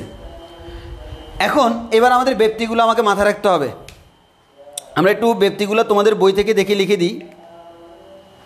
আমাদের ব্যক্তিগুলো হচ্ছে আমার 23টা যে মেন্টিসে বিট আছে না, 23টা, এই 23টা মেন্টিসে বিট যারা আছে আমার, ওই 23টা যারা আছে, বা আমরা বলি আমাদের মেন্টিসে বলি, মেন্টিসে বিট যারা আছে তাদের ব্যক্তিটা আমি একটু বই থেকে লিখে দিচ্ছি। আমি এতগুলো মুখস্থ নিজেও করি নাই, তোমাদেরকে মুখস্থ করতে হবে। তো সেটা হচ্ছে 3.4 × 10⁻⁻38 থেকে 3.4 × 10⁻38। তাহলে মনে থাকবে তো, 3.4 × 10⁻⁻38, -38 থেকে +38 পর্যন্ত। হ্যাঁ, -38 থেকে +38 পর্যন্ত, এটা হচ্ছে তার রেঞ্জ। আর এক্সপোনেনশিয়াল যেটা আছে, এক্সপোনেনশিয়াল যেটা আছে, ওই এক্সপোনেনশিয়ালের রেঞ্জ হচ্ছে 0.000000 থেকে 0.999888 পর্যন্ত একটু মাথায় রাখতে হবে। হ্যাঁ, যদিও আমার এই ডেটাগুলো খুব একটা মাথা রাখার প্রয়োজন হয় না, আমাদের এই ডেটাগুলো খুব একটা মাথা রাখার প্রয়োজন হয় না, জাস্ট এখানে 23টা, 8টা, 1টা এটা মাথা রাখলে হয়। এবার আসো, তাহলে আমরা ওভারঅল যদি ডিসকাস করে আবার বলতেছি, ভগ্নাংশযুক্ত সংখ্যা দুই ধরনের হতে পারে, ফ্লোট, ডবল। ফ্লোটের মধ্যে বিট কম, কয় বিট, 4, আমাদের 32 বিট। কয় বাইট, 4 বাইট, 4 বাইট বা 32 বিট ক্যাপাসিটি। এর মানে আমাদের এই 32 বিটের মধ্যে 0 থেকে 31 পর্যন্ত, 0 থেকে 31 পর্যন্ত কয়টা, 32টা। এর মধ্যে প্রথম 23টা মানে হচ্ছে 0 থেকে 22, সেটা হচ্ছে আমার মেন্টিসে বিট ডেটা রাখার জন্য। এরপরে 23 থেকে শুরু করে 30 পর্যন্ত 8টা, এটা হচ্ছে আমাদের এক্সপোনেনশিয়াল বিট বা আমাদের দশমিক যুক্ত ডেটা রাখার জন্য। এখানে 23 মানে কিন্তু এটা 24 নাম্বার, ঠিক কি না? এখানে আমাদের 0 মানে কি 1 নাম্বার না, এখানে 31 মানে কি 32 নাম্বার না, এখানে 22 মানে হচ্ছে আসলে এটা 23 নাম্বার ডেটা, আর এটা হচ্ছে 24 নাম্বার ডেটা থেকে 31 নাম্বার ডেটা। মানে আসলে তো 0 থেকে কাউন্টিং করছি। প্রথম 23টা ডান দিক থেকে, প্রথম 23টা মেন্টিসা, এরপরের 8টা এক্সপোনেনশিয়াল, এরপরে একটা হচ্ছে চিহ্ন বিট। এবার আসে ডবল। আমরা ডবলটা পড়বো হচ্ছে এটার মতোই, মানে একবারে আমরা হুবহু সেমি স্টাইলে পড়ে ফেলবো। তাহলে পরিবর্তন কোন কোন জায়গায় হচ্ছে সেটা তুমি বুঝে যাবা, পরিবর্তন কোন কোন জায়গায় হচ্ছে তুমি নিজেই বুঝে যাবা। এখানে বই থেকে তোমরা এই ব্যক্তিগুলো দেখে নিবা, আমি আর ব্যক্তিগুলো বলবো না, ব্যক্তি তুমি বই থেকে দেখে নিবা। এবার আসো, ডবল টাইপ ডেটা যদি তুমি রাখতে যাও, তাহলে আমরা এখানে একটু বলে দিই আমাদের টোটাল কয়টা লাগবে। আমাদের এখানে 8 বাইট লাগবে। 8 বাইট মানে হচ্ছে 64 বিট। এর মানে 0 থেকে 63 পর্যন্ত, এর হচ্ছে 62 মানে আমাদের 63 নাম্বার ডেটা মানে হচ্ছে 62, 0 থেকে 62। এখন আমার এখানে টোটাল যে 64টা, তার মধ্যে আমি আবার বলি যে এখানে আমি বলে দিই, ডান দিকে আমাদের 51 পর্যন্ত, এর মানে কয়টা, এর মানে হচ্ছে 52টা। এই 52টাকে আমরা বলি মেন্টিসে বিট। এরপরে 52 থেকে শুরু করে আমাদের 62 পর্যন্ত, এখানে আমার থাকে কয়টা, 11টা। এই 11টাকে আমরা বলি এক্সপোনেনশিয়াল বিট, বাকি এটা হচ্ছে চিহ্ন বিট। তাহলে আমাদের যদি হিসাব করি 52 আর 11, 2 একে 3, 5 একে 6, 63 আর এই চিহ্ন বিট একটা মান হচ্ছে 64। তাহলে টোটাল 64টা ডেটা হয়ে গেল। তাহলে আশা করি বুঝতেই পারতেছো, অনেকে জিনিসগুলো আমাদের আলাদা আলাদা করে মনে রাখতে যাইয়া তারা এলোমেলো করে ফেলে। তো আশা করি তোমরা এলোমেলো করবা না, আমি জাস্ট আমার মতো করে খুব সুন্দর করে বুঝিয়ে দিলাম। এখানে এটা হচ্ছে ডবল টাইপ আর কোডিংয়ে লেখে DOUVLE, অ্যাটেনশন প্লিজ, সবগুলি স্মল লেটার। আর এখানে 8 বাইট জায়গা লাগে বা 64 বিট লাগে যদি তুমি কোনো একটা ডবল ডেটা রাখতে যাও, মানে এতটুকু জায়গা তার লাগবেই লাগবে। ওকে, তাহলে আমাদের এতটুকু তোমাকে মাথায় রাখতে হবে। এটা হচ্ছে আমাদের সি প্রোগ্রামিংয়ের জন্য আমরা ডেটা নিয়ে আমরা অনেকগুলো কথা বললাম। এরপরে আমাদের এগুলার আবার মডিফায়ার আছে। তো মডিফায়ার যদি আমরা দিই তাহলে আমরা এখানে এতটুকু আশা করি বুঝতেই পারছি। এখন হচ্ছে মডিফায়ারে আসো।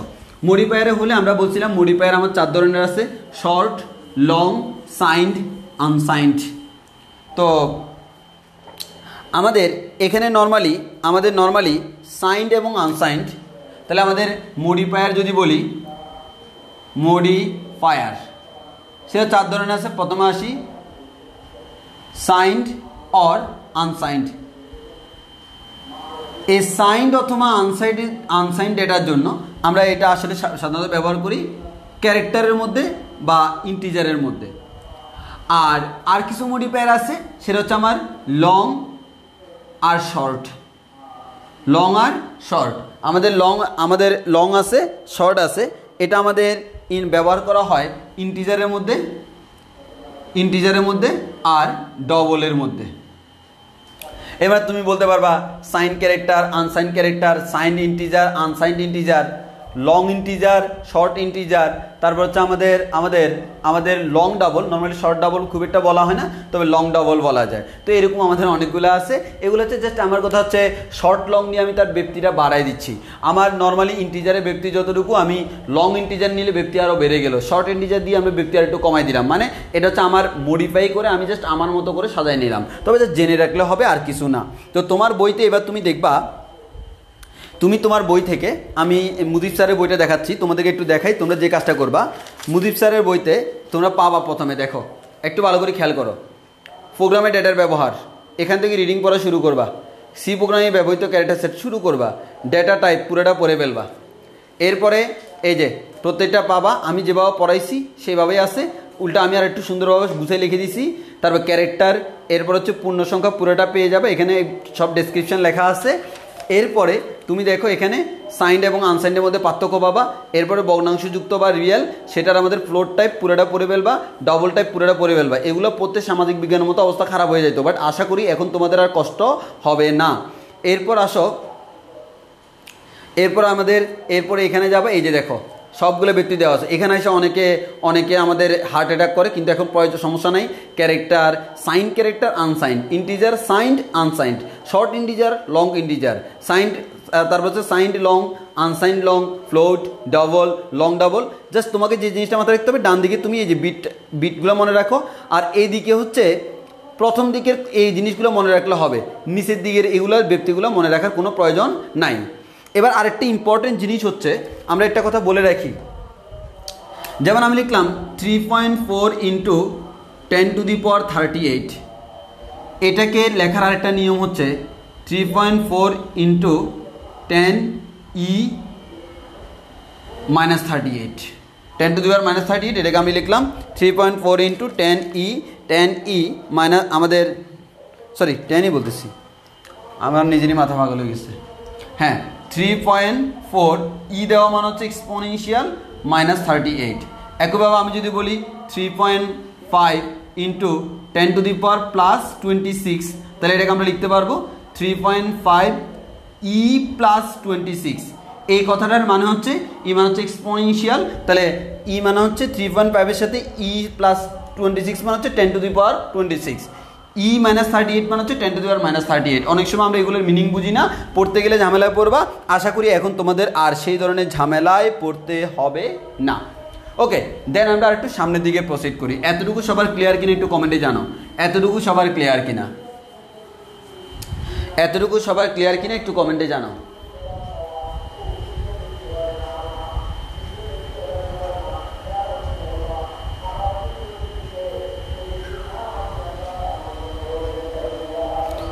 এতটুকু ক্লিয়ার হয়েছে কিনা? আমি একটু গুছিয়ে পড়ানোর ট্রাই করতেছি, কারণ এগুলো তো অনেকে ঝামেলা হয়। অনেকে আমি চাইলে তোমাকে বলে দিতে পারতাম এটা রিডিং করে নিয়ে নিও, বাট বাসায় মুখস্থ করতে তোমার অবস্থা খারাপ হয়ে যেত।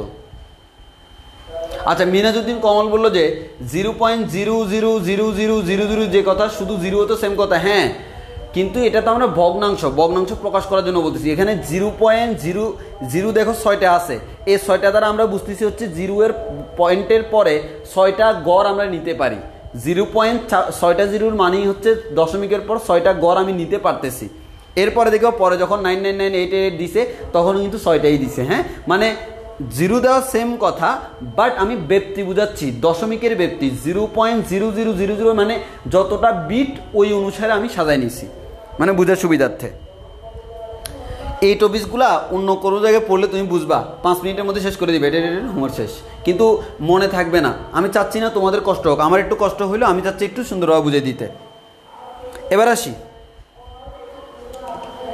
এতটুকু যদি বুঝে থাকি, এবার আমরা পড়বো হচ্ছে সি প্রোগ্রামে ডেটার পরিচায়ক। এটার বাবা সি প্রোগ্রামে ডেটার পরিচায়ক, ডেটার পরিচায়ক, বা এটাকে আমরা ইংলিশে বলতে পারি আইডেন্টিফায়ার। ডেটার পরিচায়ক বা আইডেন্টিফায়ার। তো আমরা এখন যে কাজটা করি সেটা হচ্ছে, দেখো তুমি কোন একটা ডেটা, এতক্ষণ পর্যন্ত আমি বলতেছি ভাই আমি ডেটা নিব, ওকে ভাই তুমি ডেটা নাও। ডেটার টাইপগুলো তুমি জেনে গেলা, ক্যারেক্টার, ইন্টিজার, ফ্লোট, ডবল। আশা করি এখন আর কারো কোনো সমস্যা হওয়ার কথা না। আচ্ছা ভাইয়া সব কিছুই বুঝলাম। এখন হচ্ছে আমি সি প্রোগ্রামে ডেটার পরিচয় যখন দিতে যাচ্ছি, এখানে আমরা একটা কথা বলতেছি যে আমরা ডেটা টাইপ পড়লাম, কিন্তু কথা হচ্ছে এই ডেটাগুলো কার মধ্যে থাকবে। আমি যদি বলি ফর এক্সাম্পল, আমরা সি প্রোগ্রামে কি করতে যাচ্ছি, C equals to a plus B, এর মানে এ আর বিকে যোগ করতে যাচ্ছি। এ এর মান 10 বলে দিলাম, বি এর মান 15 বলে দিলাম। তাহলে সে কি করবে, এর মান যেহেতু 10, বি এর মান যেহেতু 15, সে যোগ করে আমাকে আনসার দিবে সি ইকুয়ালস টু হচ্ছে 25। এই যে খেয়াল করো, 25টা কার মান, সি এর মান, 10টা কার মান, এ এর মান, 15টা কার মান, বি এর মান। এর মানে আমার কিন্তু এটা কোনো ডেটা না, এই 10টা হচ্ছে একটা ডেটা, 15 হচ্ছে একটা ডেটা, এরপর হচ্ছে 25 হচ্ছে একটা ডেটা।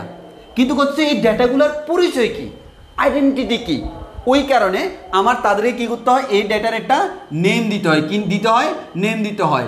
এই নেমটাকে আমরা বলি তার আইডেন্টিটি বা আইডেন্টিফায়ার। আইডেন্টিটি এটাই হচ্ছে, যেমন এ বি সি এরকম নাম দিলাম। এই যে আমরা এরকম নাম দিব, এটাকে আমরা বলি ডেটার পরিচয়ক বা আইডেন্টিফায়ার। অর্থাৎ কোন একটা ডেটা সে কোন একটা নির্দিষ্ট নামের আন্ডারে থাকবে, তাকে আমি একটা নাম দিয়ে দিব। তাহলে এবার আসি, তুমি যখন আইডেন্টিফাই করতে যাবা, এই আইডেন্টিফায়ার করতে গেলে এই আইডেন্টিফায়ারকে আমরা আবার দুটো জিনিসে আমাদের দুটো শ্রেণীতে বিভক্ত করতে পারি। তাহলে আমরা আসি, আমরা বিভক্ত করি আমাদের আইডেন্টিফায়ার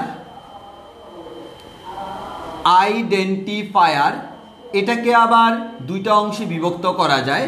একটা হচ্ছে, দুই ধরনের ডেটা আমরা পাই। আইডেন্টিফাই করতে যখন আমরা যাব, মানে আমি ডেটাগুলোকে আইডেন্টিফাই করব, সেই ডেটাগুলোকে আইডেন্টিফাই করতে গেলে, কোনো একটা নামের আন্ডারে রাখতে গেলে ওই ডেটাকে আবার দুইটা ভাগে ভাগ করা যায়। কিছু ডেটা দেখা যায় দ্বারা হচ্ছে ধ্রুবক বা কনস্ট্যান্ট, আবার কিছু ডেটা দেখা যায় যেগুলো পরিবর্তনশীল। এটা হচ্ছে ধ্রুবক, একবার নির্দিষ্ট ফিক্সড, চেঞ্জ হবে না। পায়ের মান 3.1416 ফিক্সড। বাট কিছু আছে কি হয়, চেঞ্জ হয়, ভেরিয়েবল বা চলক বা ভেরিয়েবল। এবার তোমাকে যে কাজটা করতে হবে, তাহলে আমাদের দেখতে হবে আইডেন্টিফায়ার নিব ডেটাকে পরিচিত করার জন্য, তাকে দুইটা ভাগে ভাগ করা যায়। এটা হচ্ছে ধ্রুবক বা কনস্ট্যান্ট, আর এটা হচ্ছে চলক বা ভেরিয়েবল। ধ্রুবক মানে বুঝতেই পারতে হবে যাদের মান ফিক্সড, আর চলক বা ভেরিয়েবল মানে হচ্ছে যাদের মানটা পরিবর্তন হইতে পারে। এখন আমার কাজ হচ্ছে এই ধ্রুবকটাকে কোডে কিভাবে লিখব, কোড এ কিভাবে বুঝাবো, আমাদের কম্পিউটারকে। আমাদের কোড দিয়ে আমরা এভাবে বলি, কোড দিয়ে কিভাবে কম্পিউটারকে বুঝাবো। একইভাবে এই চলকটাকে কিভাবে আমরা বুঝাবো, এই যে কিভাবে বুঝাবো, দিস ইজ কল্ড ডিক্লারেশন। এখন আমরা দুই ধরনের ডিক্লারেশন করবো, মানে ডিক্লেয়ার করা, যে আমি ডিক্লেয়ার করে দিলাম, আমি বলেই দিলাম এটা হচ্ছে একটা ধ্রুবক, আমি বলেই দিলাম এটা হচ্ছে একটা চলক। এই যে কম্পিউটারকে তুমি বলে দিবা, ডিক্লেয়ার করে দিবা, সেটা কিন্তু এমনি এমনি করলে হবে না, কোডিং করার নিয়ম আছে। তাহলে এই ধ্রুবককে আমি কিভাবে ডিক্লেয়ার করব আর চলকটাকে কিভাবে ডিক্লেয়ার করব তার আমার নিয়ম নীতি আছে, সেই নিয়ম নীতি না মেনে তুমি কাজ করতে পারবা না। তাহলে আমরা আসি, প্রথমত আসি কিভাবে ধ্রুবককে আমরা প্রকাশ করব, কম্পিউটার আমি কিভাবে ধ্রুবককে প্রকাশ করব। তাহলে একটু খেয়াল করি, সবাই একটু ভালো করে খেয়াল করো। এবার আমরা দেখব কোনো একটা কনস্ট্যান্ট বা ধ্রুবক তাকে আমি সি প্রোগ্রামিংয়ে কিভাবে কোড করব বা সি প্রোগ্রামিংয়ে কিভাবে বলে দিব, কিভাবে বলে দিব। দেখি আমরা যদি বলি, একটু ভালো করে খেয়াল করো, তাহলে আমরা বলতে পারি ধ্রুবকের ঘোষণা বা declaration of constant. Bangla English দুটোই বলতেছি, কারণ তোমরা বইয়ে অনেক সময় বাংলা ইংলিশ দুটো মিক্স পাবা। তো ধ্রুবকের ঘোষণা বা ডিক্লারেশন অফ কনস্ট্যান্টের ডিক্লারেশন, এই কনস্ট্যান্টকে ডিক্লেয়ার করতে গেলে আমার ডিক্লেয়ার করা যায় দুইভাবে। কয়ভাবে ডিক্লেয়ার করা যায়? দুইভাবে। এর মানে তুমি একটা সি প্রোগ্রাম, তার মাধ্যমে তুমি কম্পিউটারকে এটা যে একটা কনস্ট্যান্ট সেটা দুইভাবে ডিক্লেয়ার করে দিতে পারবা। তাহলে সেই কনস্ট্যান্টটা কে? তাহলে আমি নাম দিলাম, কনস্ট্যান্টের নাম দিচ্ছি, কনস্ট্যান্টের নাম দিচ্ছি হচ্ছে ফাই, নাম দিচ্ছি কি? ফাই। কনস্ট্যান্টের নাম দিলাম পাই এবং এই কনস্ট্যান্টের মান হচ্ছে 3.1416। এখন আমি চাচ্ছি কম্পিউটারকে বুঝাই দিব আমার কাছে আমি এমন একটা কনস্ট্যান্ট ব্যবহার করতেছি যার নাম আমি দিলাম পাই, PI, এবং তার মান হচ্ছে 3.1416। যেহেতু পাইয়ের সিম্বল আমরা কম্পিউটারের কিবোর্ড দিয়ে দিতে পারি না। এখন আসো, এটা ব্যবহার করার জন্য দুইটা প্রসেস আছে। একটা হচ্ছে কনস্ট্যান্ট কিওয়ার্ড ব্যবহার করে, CONST, এটার মানে হচ্ছে কনস্ট্যান্ট। এই কিওয়ার্ড, এটাকে আমরা এটা কিওয়ার্ড, এই কনস্ট্যান্ট কিওয়ার্ড কি আমরা আগামী ক্লাসে বলবো, কিওয়ার্ড ব্যবহার করে। আর আরেকটা হচ্ছে ডিফাইন প্রি প্রসেসর ব্যবহার করে।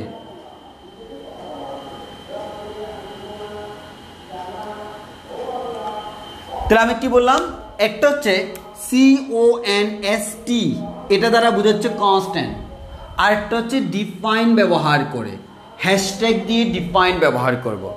তো বুঝতেই পারতেছ হ্যাশট্যাগ দেওয়া, এটাকে আমরা বলি ফ্রি প্রসেসর। এর মানে ফ্রি মানে হচ্ছে কি? পূর্বে। প্রসেসর মানে হচ্ছে প্রসেসিং, অর্থাৎ প্রসেসিংয়ের পূর্বে। আমরা জানি যে কোনো কোড লেখার সময় মেইন দিয়ে শুরু করা হয়, সেকেন্ড ব্র্যাকেট দিয়ে শুরু, সেকেন্ড ব্র্যাকেট দিয়ে শেষ।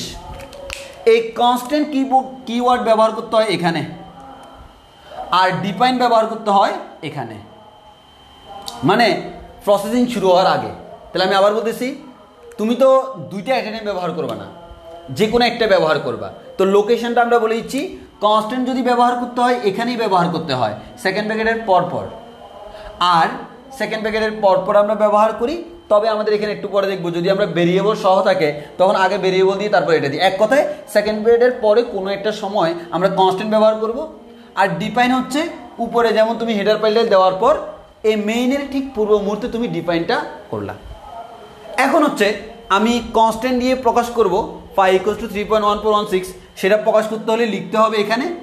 আর ডিফাইন প্রি প্রসেসর দিয়েও আমি সেম কাজটা করতে পারি, তখন আমাকে লিখতে হবে এখানে। তাহলে আমি আবার বলতেছি, কনস্ট্যান্ট দিয়ে লিখতে হবে এখানে, ডিফাইন দিয়ে লিখতে হবে এখানে। খেয়াল করো, CONST, কনস্ট্যান্ট ডাইরেক্ট বানান লিখে দিলে হবে না, কম্পিউটার এটা কি চিনে, CONST, ওই কারণে তোমাকে এটা দিয়ে লিখতে হবে। এবার আসো আমরা দেখি তার ফরম্যাটটা কেমন। তার ফরম্যাট, এই ফরম্যাটটাই হচ্ছে মোস্ট ইম্পর্টেন্ট। ফরম্যাটটা কি? প্রথমে আমি লিখব CONST, এই কথাটা লিখব। এই কথাটা লেখার পর আমাকে লিখতে হবে কনস্ট্যান্ট টাইপ, মানে এটা কোন টাইপের। এরপরে আমাকে লিখতে হবে কনস্ট্যান্ট ভ্যালু,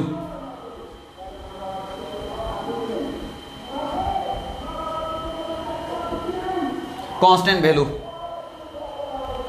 এরপর আমাকে দিতে হবে, আচ্ছা আমরা এটা এক লাইনে লিখি, না জায়গা হচ্ছে না, constant value equals to sorry constant name, কনস্ট্যান্টের এটা নাম দিতে হবে, ইকুয়ালস টু কনস্ট্যান্টের এটা ভ্যালু দিতে হবে, দিয়ে দিব। তাহলে আমাদের এটাকে আমরা বলি ফরম্যাট 1, ফরম্যাট 1 এক নাম্বার ফরম্যাট এটার জন্য। তাহলে আমাদের সুবিধা হবে ফরম্যাট 1। তাহলে কি দিব, প্রথমে কনস্ট কথাটা লিখব, এরপর হচ্ছে এটা কোন টাইপসের, এটা কি ইন্টিজার নাকি ক্যারেক্টার নাকি ফ্লোট নাকি ডবল, এরপর তার একটা নাম দিতে হবে। আমি ইচ্ছা মতো নাম দিব, যেরকম তুমি একটা বাচ্চা যদি ফয়দা করো সেই বাচ্চার নাম তুমি দিবা, সেরকম এটা আমরা ফয়দা করতেছি তার নামও আমি ইচ্ছা মতো দিব। আমি যে নাম পয়দা করব সেই নামে আমি ডাকবো। আমার বাচ্চার নাম যদি আমি দিই ইয়ো ইয়ো, তাহলে আমি ডাকবো না ইয়ো ইয়ো এদিকে আসো। সেমভাবে আমি এটার নাম যদি দিই ইয়ো ইয়ো, তাহলে আমি এখানে যে কোনো জায়গায় কল করার সময় রিকল করার সময় ইয়ো ইয়ো লিখবো। এরপর আসো আমাদের কনস্ট্যান্টের ভ্যালু দিলাম। সাপোজ আমি আমার মন ইচ্ছা করতেছে আমি এখানে ফাই না লিখে আমি এটাকে নাম দিব ইয়ো ইয়ো, ইয়ো ইয়ো, ইয়ো ইয়োর ভ্যালু হচ্ছে 3.1416। এটা প্রকাশ করার জন্য এবার দেখো এই ফরম্যাট 1-এ এটাকে আমরা কীভাবে লিখব। প্রথমে লিখব CONST, এরপর তোমাকে একটি স্পেস দিতে হবে, স্পেস দিয়ে লিখতে হবে কনস্ট্যান্টটা কোন টাইপের। তাহলে এটা কোন টাইপের কনস্ট্যান্ট, 3.1416, এর মানে ভগ্নাংশযুক্ত, ফ্লোটও হইতে পারে ডবলও হইতে পারে। তো আমি শুধু বেশি জায়গা নেওয়ার কোনো প্রয়োজন নাই, আমার ইন্টারমিডিয়েট লেভেলের সবগুলা ফ্লোট দিয়ে হয়ে যায়, ডাবলের প্রয়োজন নাই। ডাবল দিয়ে কি, ডাবল দিলেও সমস্যা নাই, ফ্লোট দিলাম। এরপর এটার নাম দিতে হবে, নাম দিচ্ছি ইয়ো ইয়ো, ইকুয়ালস টু তার একটা ভ্যালু দিতে হবে, তার ভ্যালুটা 3.1416, মাস্ট একটা সেমিকোলন দিতে হবে, হবে না না হয়।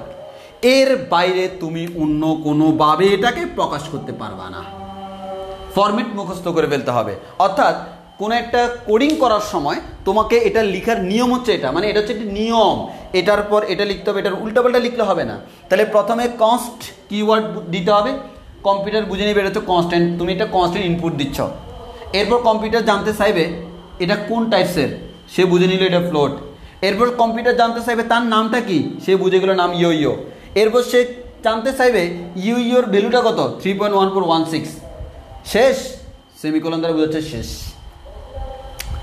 এটার ব্যত্যয় ঘটলে আমার হবে না, সবসময় এভাবে লিখতে হবে। এবার তুমি যে কোনো জায়গায় ইয়ো ইয়ো লেখো, কম্পিউটার তাকে 3.1416 কাউন্ট করে ক্যালকুলেশন করে লিখবে। তুমি লিখছো ইয়ো ইয়ো, সে বলতে 3.1416, তুমি বলতে ইয়ো ইয়ো, সে বলতে 3.1416। এবার আসো আরেকটা হচ্ছে ডিফাইন ফ্রি প্রসেসর। তাহলে আমাদের এবার 2 নম্বর ফরম্যাটে যাই, ফরম্যাট 2। 2 নম্বর ফরম্যাটটা আমরা দেখি। 2 নম্বর ফরম্যাটে কি, ডিফাইন ফ্রি প্রসেসর। তাহলে এটা লিখতে হলে লিখতে হবে এই ধরনের লোকেশানে। আর যদি তুমি চাচ্ছ না ভাই আমি এভাবে করবো না, আমি ডিফাইন দিয়ে করব, তখন লিখতে হবে হচ্ছে মেইনের আগে। আর আমরা বলছিলাম মনে আছে, সেমিকোলনগুলো দিই হচ্ছে আমরা সবসময় মেইনের পরে আসা, মানে হচ্ছে মেইন কার্যকলাপে লাইনটা শুরু হলো নাকি শেষ হলো সেটা। উপরের দিকে প্রি প্রসেসরে কখনো সেমিকোলন দেওয়ার প্রয়োজন পড়ে না। তাহলে আমি যদি উপরে দিব বুঝতে পারছো এখানে কোনো সেমিকোলন হবে না। তাহলে আমার নিয়মটা কি, নিয়মটা হচ্ছে হ্যাশট্যাগ দিয়ে লিখতে হবে ডিফাইন। ডিফাইন লেখার পর এরপর কনস্ট্যান্টের নাম দিতে হবে, কনস্ট্যান্টের নেম দিতে হবে, এরপর স্পেস দিয়ে কনস্ট্যান্টের ভ্যালু দিতে হবে, এরপর কনস্ট্যান্টের কি দিতে হবে, ভ্যালু দিতে হবে। কোনো সেমিকোলন নাই, কিচ্ছু নাই। ভালো করে খেয়াল করো, এখানে কনস্ট্যান্ট নেমের পরে ইকুয়াল দিয়ে ভ্যালু দিছিলাম, এখানে কিন্তু ইকুয়াল না, জাস্ট একটি স্পেস স্পেস স্পেস। এখানে সেমিকোলন আছে, এখানে সেমিকোলন ভুলেও দেওয়া যাবে না। তাহলে এটার একটা এক্সাম্পল হয়ে যাক। এই জিনিসটা যদি আমি ডিফাইনের মাধ্যমে করতে যাই তখন কীভাবে করব, হ্যাশ ডিফাইন। এবার তোমার আর বলা লাগবে না ডেটা টাইপ কেমন, সে জানতে চাইবে কনস্ট্যান্টের নাম কি। তাহলে কনস্ট্যান্টের নাম কি? ইয়ো। ইকুয়াল দেওয়া যাবে না, ডাইরেক্ট স্পেস দিয়ে ভ্যালুটা দিতে হবে। সেমিকোলন দেওয়া যাবে না, এটাই হচ্ছে আমাদের নিয়ম।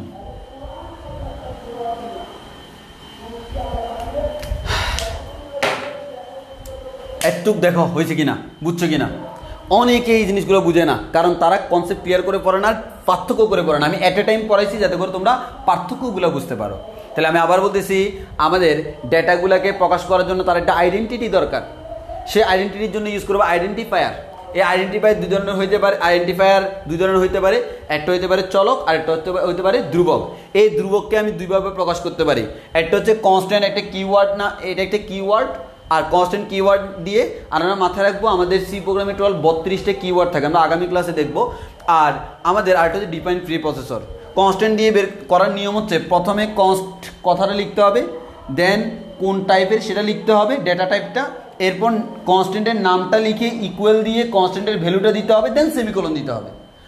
আর ডিফাইন প্রি প্রসেসর দিয়ে করলে হ্যাশট্যাগ দিয়ে ডিফাইন দিতে হবে, দেন নাম দিবা, কোনো ইকুয়াল নাই, কিচ্ছু নাই, ভ্যালুটা দিয়ে দিবে একটা স্পেস দিয়ে, আর সেমিকোলন এখানে দেওয়া যাবে না। এই জিনিসটা লিখতে হবে মেইনের আগে, আর এই জিনিসটা লিখতে হবে মেইনের পরে, মানে হচ্ছে সেকেন্ড ব্র্যাকেটের পরে। একটুকু আমাদের ক্লিয়ার কিনা বলো, একটু ক্লিয়ার কিনা, এই নিয়ম নীতিগুলো ক্লিয়ার কিনা, এতটুকু ক্লিয়ার কিনা।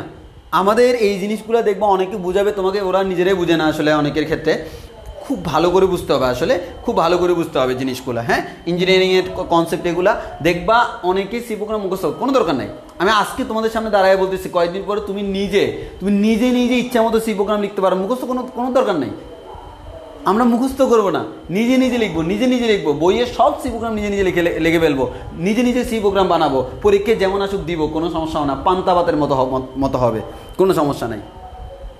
এতটুকু ক্লিয়ার কিনা। আমি দেখো এই জিনিসগুলোতে বারবার ফোকাস করতেছি, কারণ তুমি ঝামেলা করো।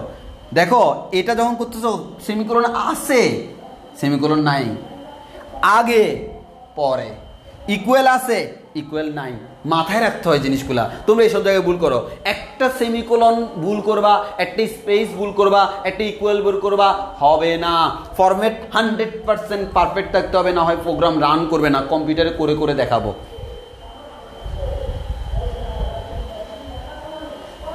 এবার আসো, কনস্ট্যান্ট হয়ে গেল। আমি ভাবছিলাম আজকে তোমার এগুলা ব্যাখ্যা করে দেন, এগুলো দিয়ে আর প্রোগ্রামও দেখাবো, তো কোনো সমস্যা নাই। আমি এটার উপর ডিপেন্ড করে প্রোগ্রাম দেখাবো আগামী ক্লাসে। তবে আজকে হচ্ছে বেসিকটা ক্লিয়ার করে ফেলি। এবার আমরা ভেরিয়েবলটা পুরোটা ডিটেলস পড়াই দেন ছেড়ে দিব, টাইম লাগবে একটু ভেরিয়েবল পড়াইতে। ভেরিয়েবলের অনেক নিয়ম কানুন আছে। তাহলে আমরা যদি কোনো একটা কনস্ট্যান্ট প্রকাশ করতে হয়, এই কনস্ট্যান্ট কীভাবে প্রকাশ করতে হবে সেটা আমরা অলরেডি জেনে গেলাম। এখন আসো, কনস্ট্যান্টের কাজ শেষ। এবার আসি ভেরিয়েবল ঘোষণা, চলকের ঘোষণা, চলকের ঘোষণা বা ভেরিয়েবল ডিক্লারেশন।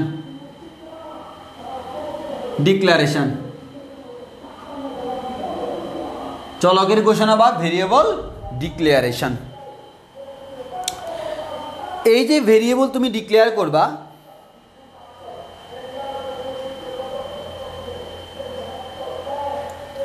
প্রথমে তোমাকে জানতে হবে ভেরিয়েবলের জন্য ডেটা টাইপ। তাহলে আমি ভেরিয়েবলের জন্য কি কি ডেটা থাকতে পারে? Variable data type. তোমার ভেরিয়েবলের জন্য 4টা ডেটা টাইপ থাকতে পারে। কয়টা? 4টা। কি কি থাকতে পারে? ক্যারেক্টার থাকতে পারে, ক্যারেক্টার। আমি ডাইরেক্ট ইয়াটা লিখে ফেলি, CHAR, ক্যারেক্টার। থাকতে পারে হচ্ছে তোমার ইন্টিজার, থাকতে পারে হচ্ছে ফ্লোট, থাকতে পারে হচ্ছে ডাবল। মানে কোডিং করার সময় যেভাবে লেখে আমি সেভাবে লিখছি। এটা মানে ক্যারেক্টার, এটা মানে ইন্টিজার, এটা মানে ফ্লোট, এটা মানে ডাবল। বুঝতে পারতো? ভগ্নাংশের জন্য ছোট বড়। এই 4 ধরনের আমাদের কি থাকতে পারে? ডেটা টাইপ থাকতে পারে। এই ডেটা টাইপগুলো আমাদের লাগবে। মানে আমরা এখানে ভেরিয়েবল ডিক্লেয়ার করতে গেলে মাস্ট তোমাকে বলে দিতে হবে সেটা কোন ডেটা টাইপের মধ্যে পড়ে, কোন ডেটা টাইপের মধ্যে। এই 4টার মধ্যে যে কোনো এটার মধ্যে পড়ে যাবে। কারণ ভেরিয়েবল এগুলো আমাদের এগুলা কেমন হবে সেটা এই যে ভেরিয়েবল ডিক্লেয়ার করলে এই চারটার মধ্যে পড়বে কোনো সমস্যা নাই। তাহলে এগুলো কি ডেটা টাইপ। তাহলে এই 4 ধরনের ডেটা টাইপ পড়লো। এই 4 ধরনের ডেটা টাইপ সম্পর্কে আমাদের খুব ভালো আইডিয়া আছে, ঠিক কি না? এই 4 ধরনের ডেটা টাইপ নিয়ে আমাদের আশা করি খুব ভালো আইডিয়া আছে। এবার আসো ভেরিয়েবলটাকে আমি কিভাবে ডিক্লেয়ার করব। ভেরিয়েবলটাকে আমি কিভাবে ডিক্লেয়ার করব। এখন আসো ভেরিয়েবল ডিক্লারেশনটা দেখি। প্রথম কথা আসি, আমরা যে কাজটা করতে পারি, তাহলে আমরা ভেরিয়েবল ডিক্লেয়ার করব না, ভেরিয়েবল ডিক্লেয়ারটা আমরা কিভাবে করতে পারি সেটা আমরা একটু দেখি। তো আমাদের অনেকগুলো ভেরিয়েবল আছে, যেমন মনে করো আমাদের ভেরিয়েবলগুলো আমি নাম দিলাম, যেমন একটা ভেরিয়েবল হচ্ছে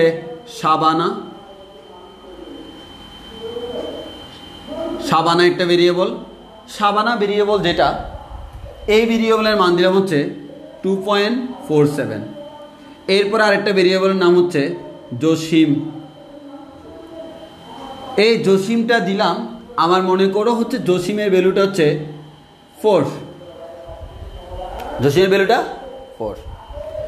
এরপর আমি জাস্ট এই দুইটাই দিলাম। এখন আসলে আমি ডিক্লেয়ার করব।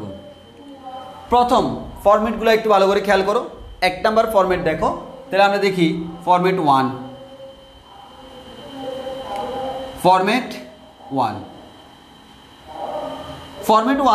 আমি ফরম্যাট 1-এ চাচ্ছি শাবানাকে ডিক্লেয়ার করব। কাকে? শাবানাকে। তাহলে তোমার ফরম্যাট 1-এ যে কাজটা করতে হবে, আমাকে যে কাজটা করতে হবে, তোমাকে প্রথমে দিতে হবে হচ্ছে ডেটা টাইপ। একবারে শুরুতেই বলে দিতে হবে এটা কোন ধরনের ডেটা, তোমাকে ডেটা টাইপটা বলে দিতে হবে। ডেটা টাইপ বলার পর ডেটা টাইপ বলে দিলাম। ডেটা টাইপ বলার পর স্পেস রাখবো, স্পেস রেখে আমরা ভেরিয়েবল নেম দিব, ভেরিয়েবলের নেমটা বলে দিব। ভেরিয়েবলের নেম বলার পর মাস্ট তোমাকে একটা সেমিকোলন দিতে হবে। এখন এই ভেরিয়েবলের একটা তো মান আছে, হ্যাঁ আছে। আমার মান যদি তুমি দিতে না চাও এতটুকুর মধ্যে শেষ, পরে মান দিবা। অথবা আমাদের মানটা যদি তুমি দিতে চাও এভাবে দিবা। কিভাবে? ভেরিয়েবলের নেমটা আবার লিখবা, ভেরিয়েবল নেম ইকুয়ালস টু দিয়ে তার যে মানটা, তার মানটা তুমি বলে দিবা। আমাদের এটা হচ্ছে তার নাম্বারটা, সেমিকোলন দিয়ে শেষ। এটা হচ্ছে আমার ফরম্যাট নাম্বার 1।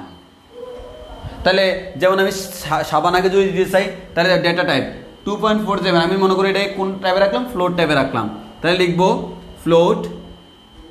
ফ্লোট, নাম কি দিলাম, শাবানা, সেমিকোলন। এরপরে দিব শাবানা ইকুয়ালস টু 2.47, শেষ। ভেরিয়েবল ডিক্লেয়ার করা হয়ে গেল। তাহলে আমরা দেখলাম এটা হচ্ছে 1 নাম্বার, যে আমরা কিভাবে ভেরিয়েবল ডিক্লেয়ার করতে পারি। আমরা 1 নাম্বার ফরম্যাট, তাহলে ফরম্যাট 1 শিখে গেলাম। ফরম্যাট 1 যে এইভাবে আমরা চাইলে যে কোনো একটা ভেরিয়েবল আমরা এবার ডিক্লেয়ার করতে পারি, এই যে এভাবে আমরা করে ফেললাম। এবার আসো ফরম্যাট 2। আমরা নেক্সট ফরম্যাটে শিফট করি। এটা হচ্ছে প্রথম ফরম্যাট। আমরা একটা ফরম্যাটে করতে পারবো, দেন আমরা ফরম্যাট 2 করি।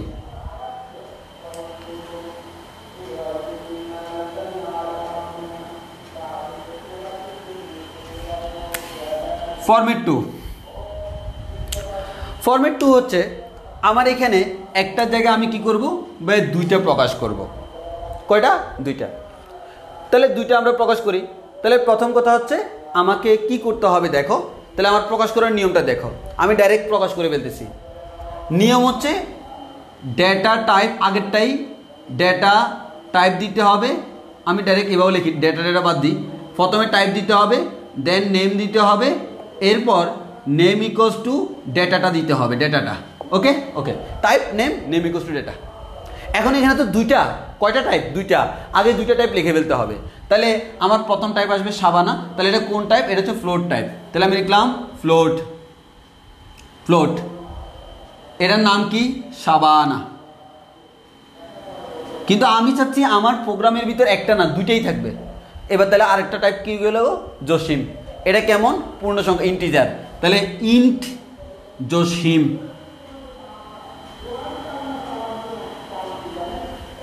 আর নেমগুলোর মধ্যে বড় ছোট এগুলো তুমি ইচ্ছা মতো দিতে পারবে, আস্তে আস্তে আসবো।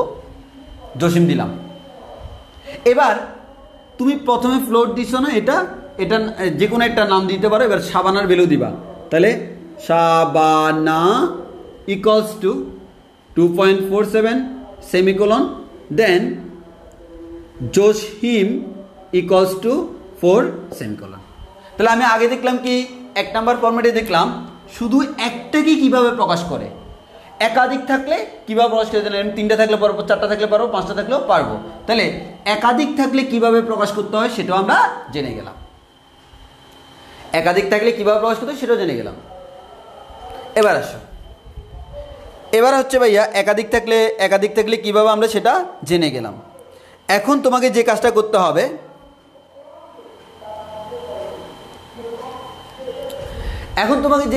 হবে, তুমি ঠিক সেম জিনিসটা আরেকটা ওয়েতে করতে পারো। এই যে তুমি যে কাজটা করলা সেটা আমার আরেকটা ওয়েতে করতে পারো।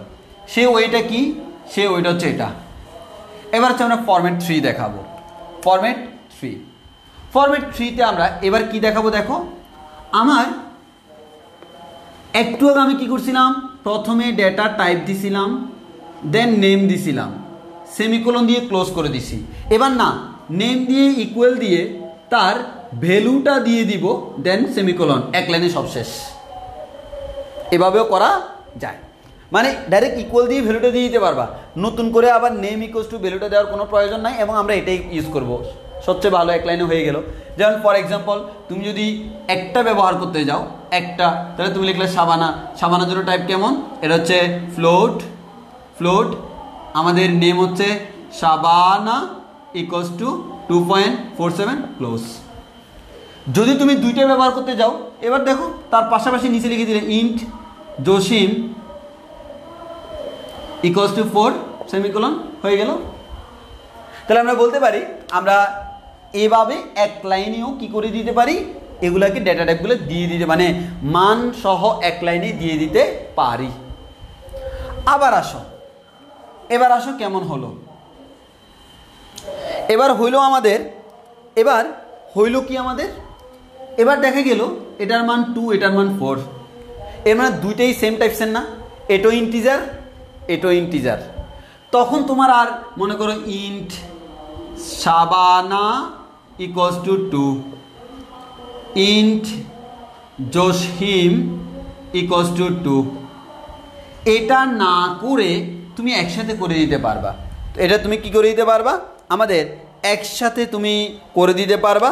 সেটা হচ্ছে কি, আমাদের সবগুলা নাম্বারকে তুমি যে কাজটা করতে পারো, আমাদের ইন্ট একবার শাবানা দিবা, আবার জসিম দিবা, তাহলে আমরা এভাবেও প্রকাশ করতে পারি। এর মানে আমরা যে কাজটা করে ফেলতে পারি সেটা হচ্ছে ইন্ট দিলাম, শাবানা দিলাম, কমা জসিম দিলাম, দেন এবার তুমি শাবানার ভ্যালুটা দিয়ে দাও, জসিমের ভ্যালুটা দিয়ে দাও। আশা করি বুঝাইতে পারছি। তাহলে আমরা এভাবেও করতে পারবো। আমরা এক্সাম্পল দেখাবো আগামী ক্লাসে। আজকে হচ্ছে আমরা জাস্ট হালকা আইডিয়া দিচ্ছি, ভেরিয়েবল নিয়ে সবচেয়ে ভালো এক্সাম্পল পাবো আগামী ক্লাসে। এবার আসো, এগুলো হচ্ছে তোমার জাস্ট হালকা করে আমি হালকা পাতলা আইডিয়া দিচ্ছি, এখনো পুরো পরিপূর্ণ করতেছি না, জাস্ট যাতে করে তুমি বাসায় রিডিং করতে পারো। আমার মেন এক্সাম্পল আগামী ক্লাসে দিলে তখন পুরো বেসিক ক্লিয়ার হয়ে যাবে। আজকে একটু ঝাপসা মনে হবে, আবারও বলতেছি আজকে এই জিনিসটা একটু ঝাপসা মনে হবে, কারণ আমি নিজে ইচ্ছা করে ঝাপসা রাখতেছি যাতে করে বাসায় তুমি ভালো করে পড়ো, দেন পরের ক্লাসে পুরো কনসেপ্ট ক্লিয়ার করে দিব। এবার আসো, এবার হচ্ছে মনে করো আমার শাবানা এটার ভ্যালুও 2, আবার জসিম এটার ভ্যালুও 2। তখন আমি লিখতে পারবো int Shabana equals two Jasim equals two 2, sorry semicolon, শেষ। এটাও লেখা যাবে। অর্থাৎ তুমি চাইলে যদি একাধিক থাকে, এই যে ইন্ট একাধিকের ভ্যালু যদি সেম হয়, ইকুয়াল দিয়ে লিখে দিতে পারবা, কোনো সমস্যা নাই। এবার আসো, তাহলে আমরা অলরেডি ভেরিয়েবলের ডিক্লারেশন জেনে গেলাম। এগুলো হচ্ছে কীভাবে কোনো একটা ভেরিয়েবল ডিক্লেয়ার করতে হয় এবং ভেরিয়েবল ডিক্লারেশনটা কত বেশি ইম্পর্টেন্ট আমরা আগামী ক্লাসে জানবো। আজকে একটা কাজ করি, সেটা হচ্ছে ভেরিয়েবলের নাম, ভেরিয়েবলের নামকরণ, এটা আমাদের মোস্ট ইম্পর্টেন্ট। নামকরণ প্রচুর এমসিকিউ হয় এখান থেকে, নামকরণের নিয়ম। ওই যে আমরা ভেরিয়েবলের নাম দিলাম শাবানা, জসিম, এরকম দিয়ে দিলাম, ওকে দিলাম। এখন কথা হচ্ছে আমি চাইলে কি যে কোনো কিছু দিতে পারি না, ভেরিয়েবলের নামকরণের কিছু শর্ত আছে। তো আমি কি করব, শর্তগুলো তোমার বইতে আছে, আমি একটা একটা করে শর্ত এখানে লিখবো, দেন বুঝে দিয়ে আজকের ক্লাস শেষ করব। তাহলে প্রথমত আসি, আমি এখানে একটা একটা করে শর্ত লিখি। আমি তোমার বই থেকেই কিন্তু লিখতেছি শর্তগুলা, একবার হুবহু আমি লিখতেছি। তাহলে কি লিখলো, ভেরিয়েবলের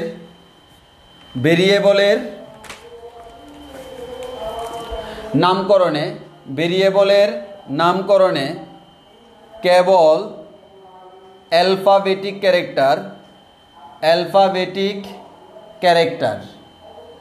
ক্যারেক্টার এ থেকে জেড, ডিজিট যেমন 0, 1 এভাবে 9 পর্যন্ত, এবং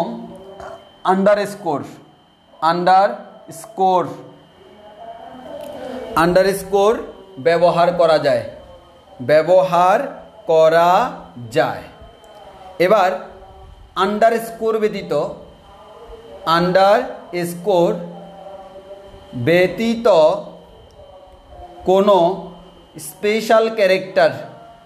স্পেশাল ক্যারেক্টার যেমন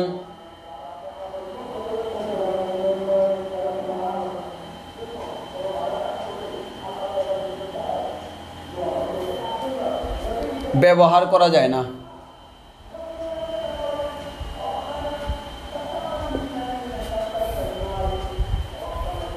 যেমন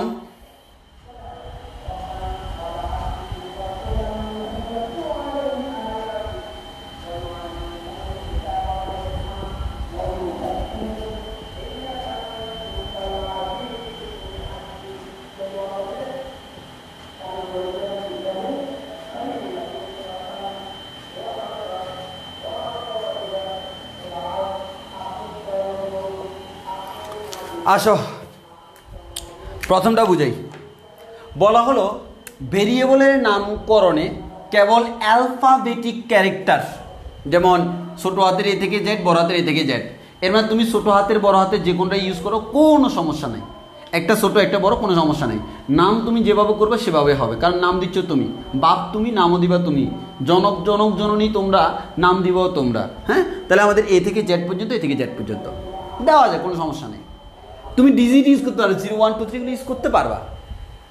তুমি আন্ডারস্কোর ইউজ করতে পারো। আন্ডারস্কোর মানে বুঝো তো, আমরা এরকম লিখি না, ইমু আন্ডারস্কোর বউয়ের নাম তো জানি না, নাম জানলে দিতাম। এই যে যদি আমি লিখি ইমু হাইপেন বউ, হবে না, এটা হাইপেন না, কিন্তু হাইপেন থাকে ঠিক মাঝামাঝি, নিচের দিকে যেটা থাকে সেটা হচ্ছে আন্ডারস্কোর। এবার আসো, তাহলে আমাদের আন্ডারস্কোর ব্যবহার করা যাবে, কিন্তু আন্ডারস্কোর ব্যবহার করা যাবে। এটা সারা স্পেশাল কোনো ক্যারেক্টার, যেমন মনে করো এই যে আশ্চর্যবোধক চিহ্ন, @ হ্যাশ, ডলার চিহ্ন, পার্সেন্টেজ, গুণ, ভাগ, কোনো চিহ্ন ব্যবহার করা যাবে না। যেমন এইচএসসি আন্ডারস্কোর কম, ঠিক আছে, এটা বৈধ। মাই কম, এম বড় হাতের, সি বড় হাতের, বৈধ। বাট তুমি এই যে স্পেশাল সিম্বল ব্যবহার করছো, এটা করা যাবে না। স্পেশাল সিম্বল ব্যবহার করছো, করা যাবে না। তুমি লিখলা এইচএসসি কম, তুমি হাইফেন ইউজ করছো, করা যাবে না। আন্ডারস্কোর ইউজ করতে হবে সর্বোচ্চ। ওকে, একইভাবে আরও আছে, আমার মনে হচ্ছে এভাবে লিখতে লিখতে একটু টাইম বেশি লেগে যাবে, তো আমি তোমাকে এখান থেকে পড়ে পড়ে শোনাই, সেটা আমার মনে হয় বেটার হয়। তো এবার আসো, তোমার এখানে দেখে দেখে পড়াই, তাহলে সুবিধা হবে।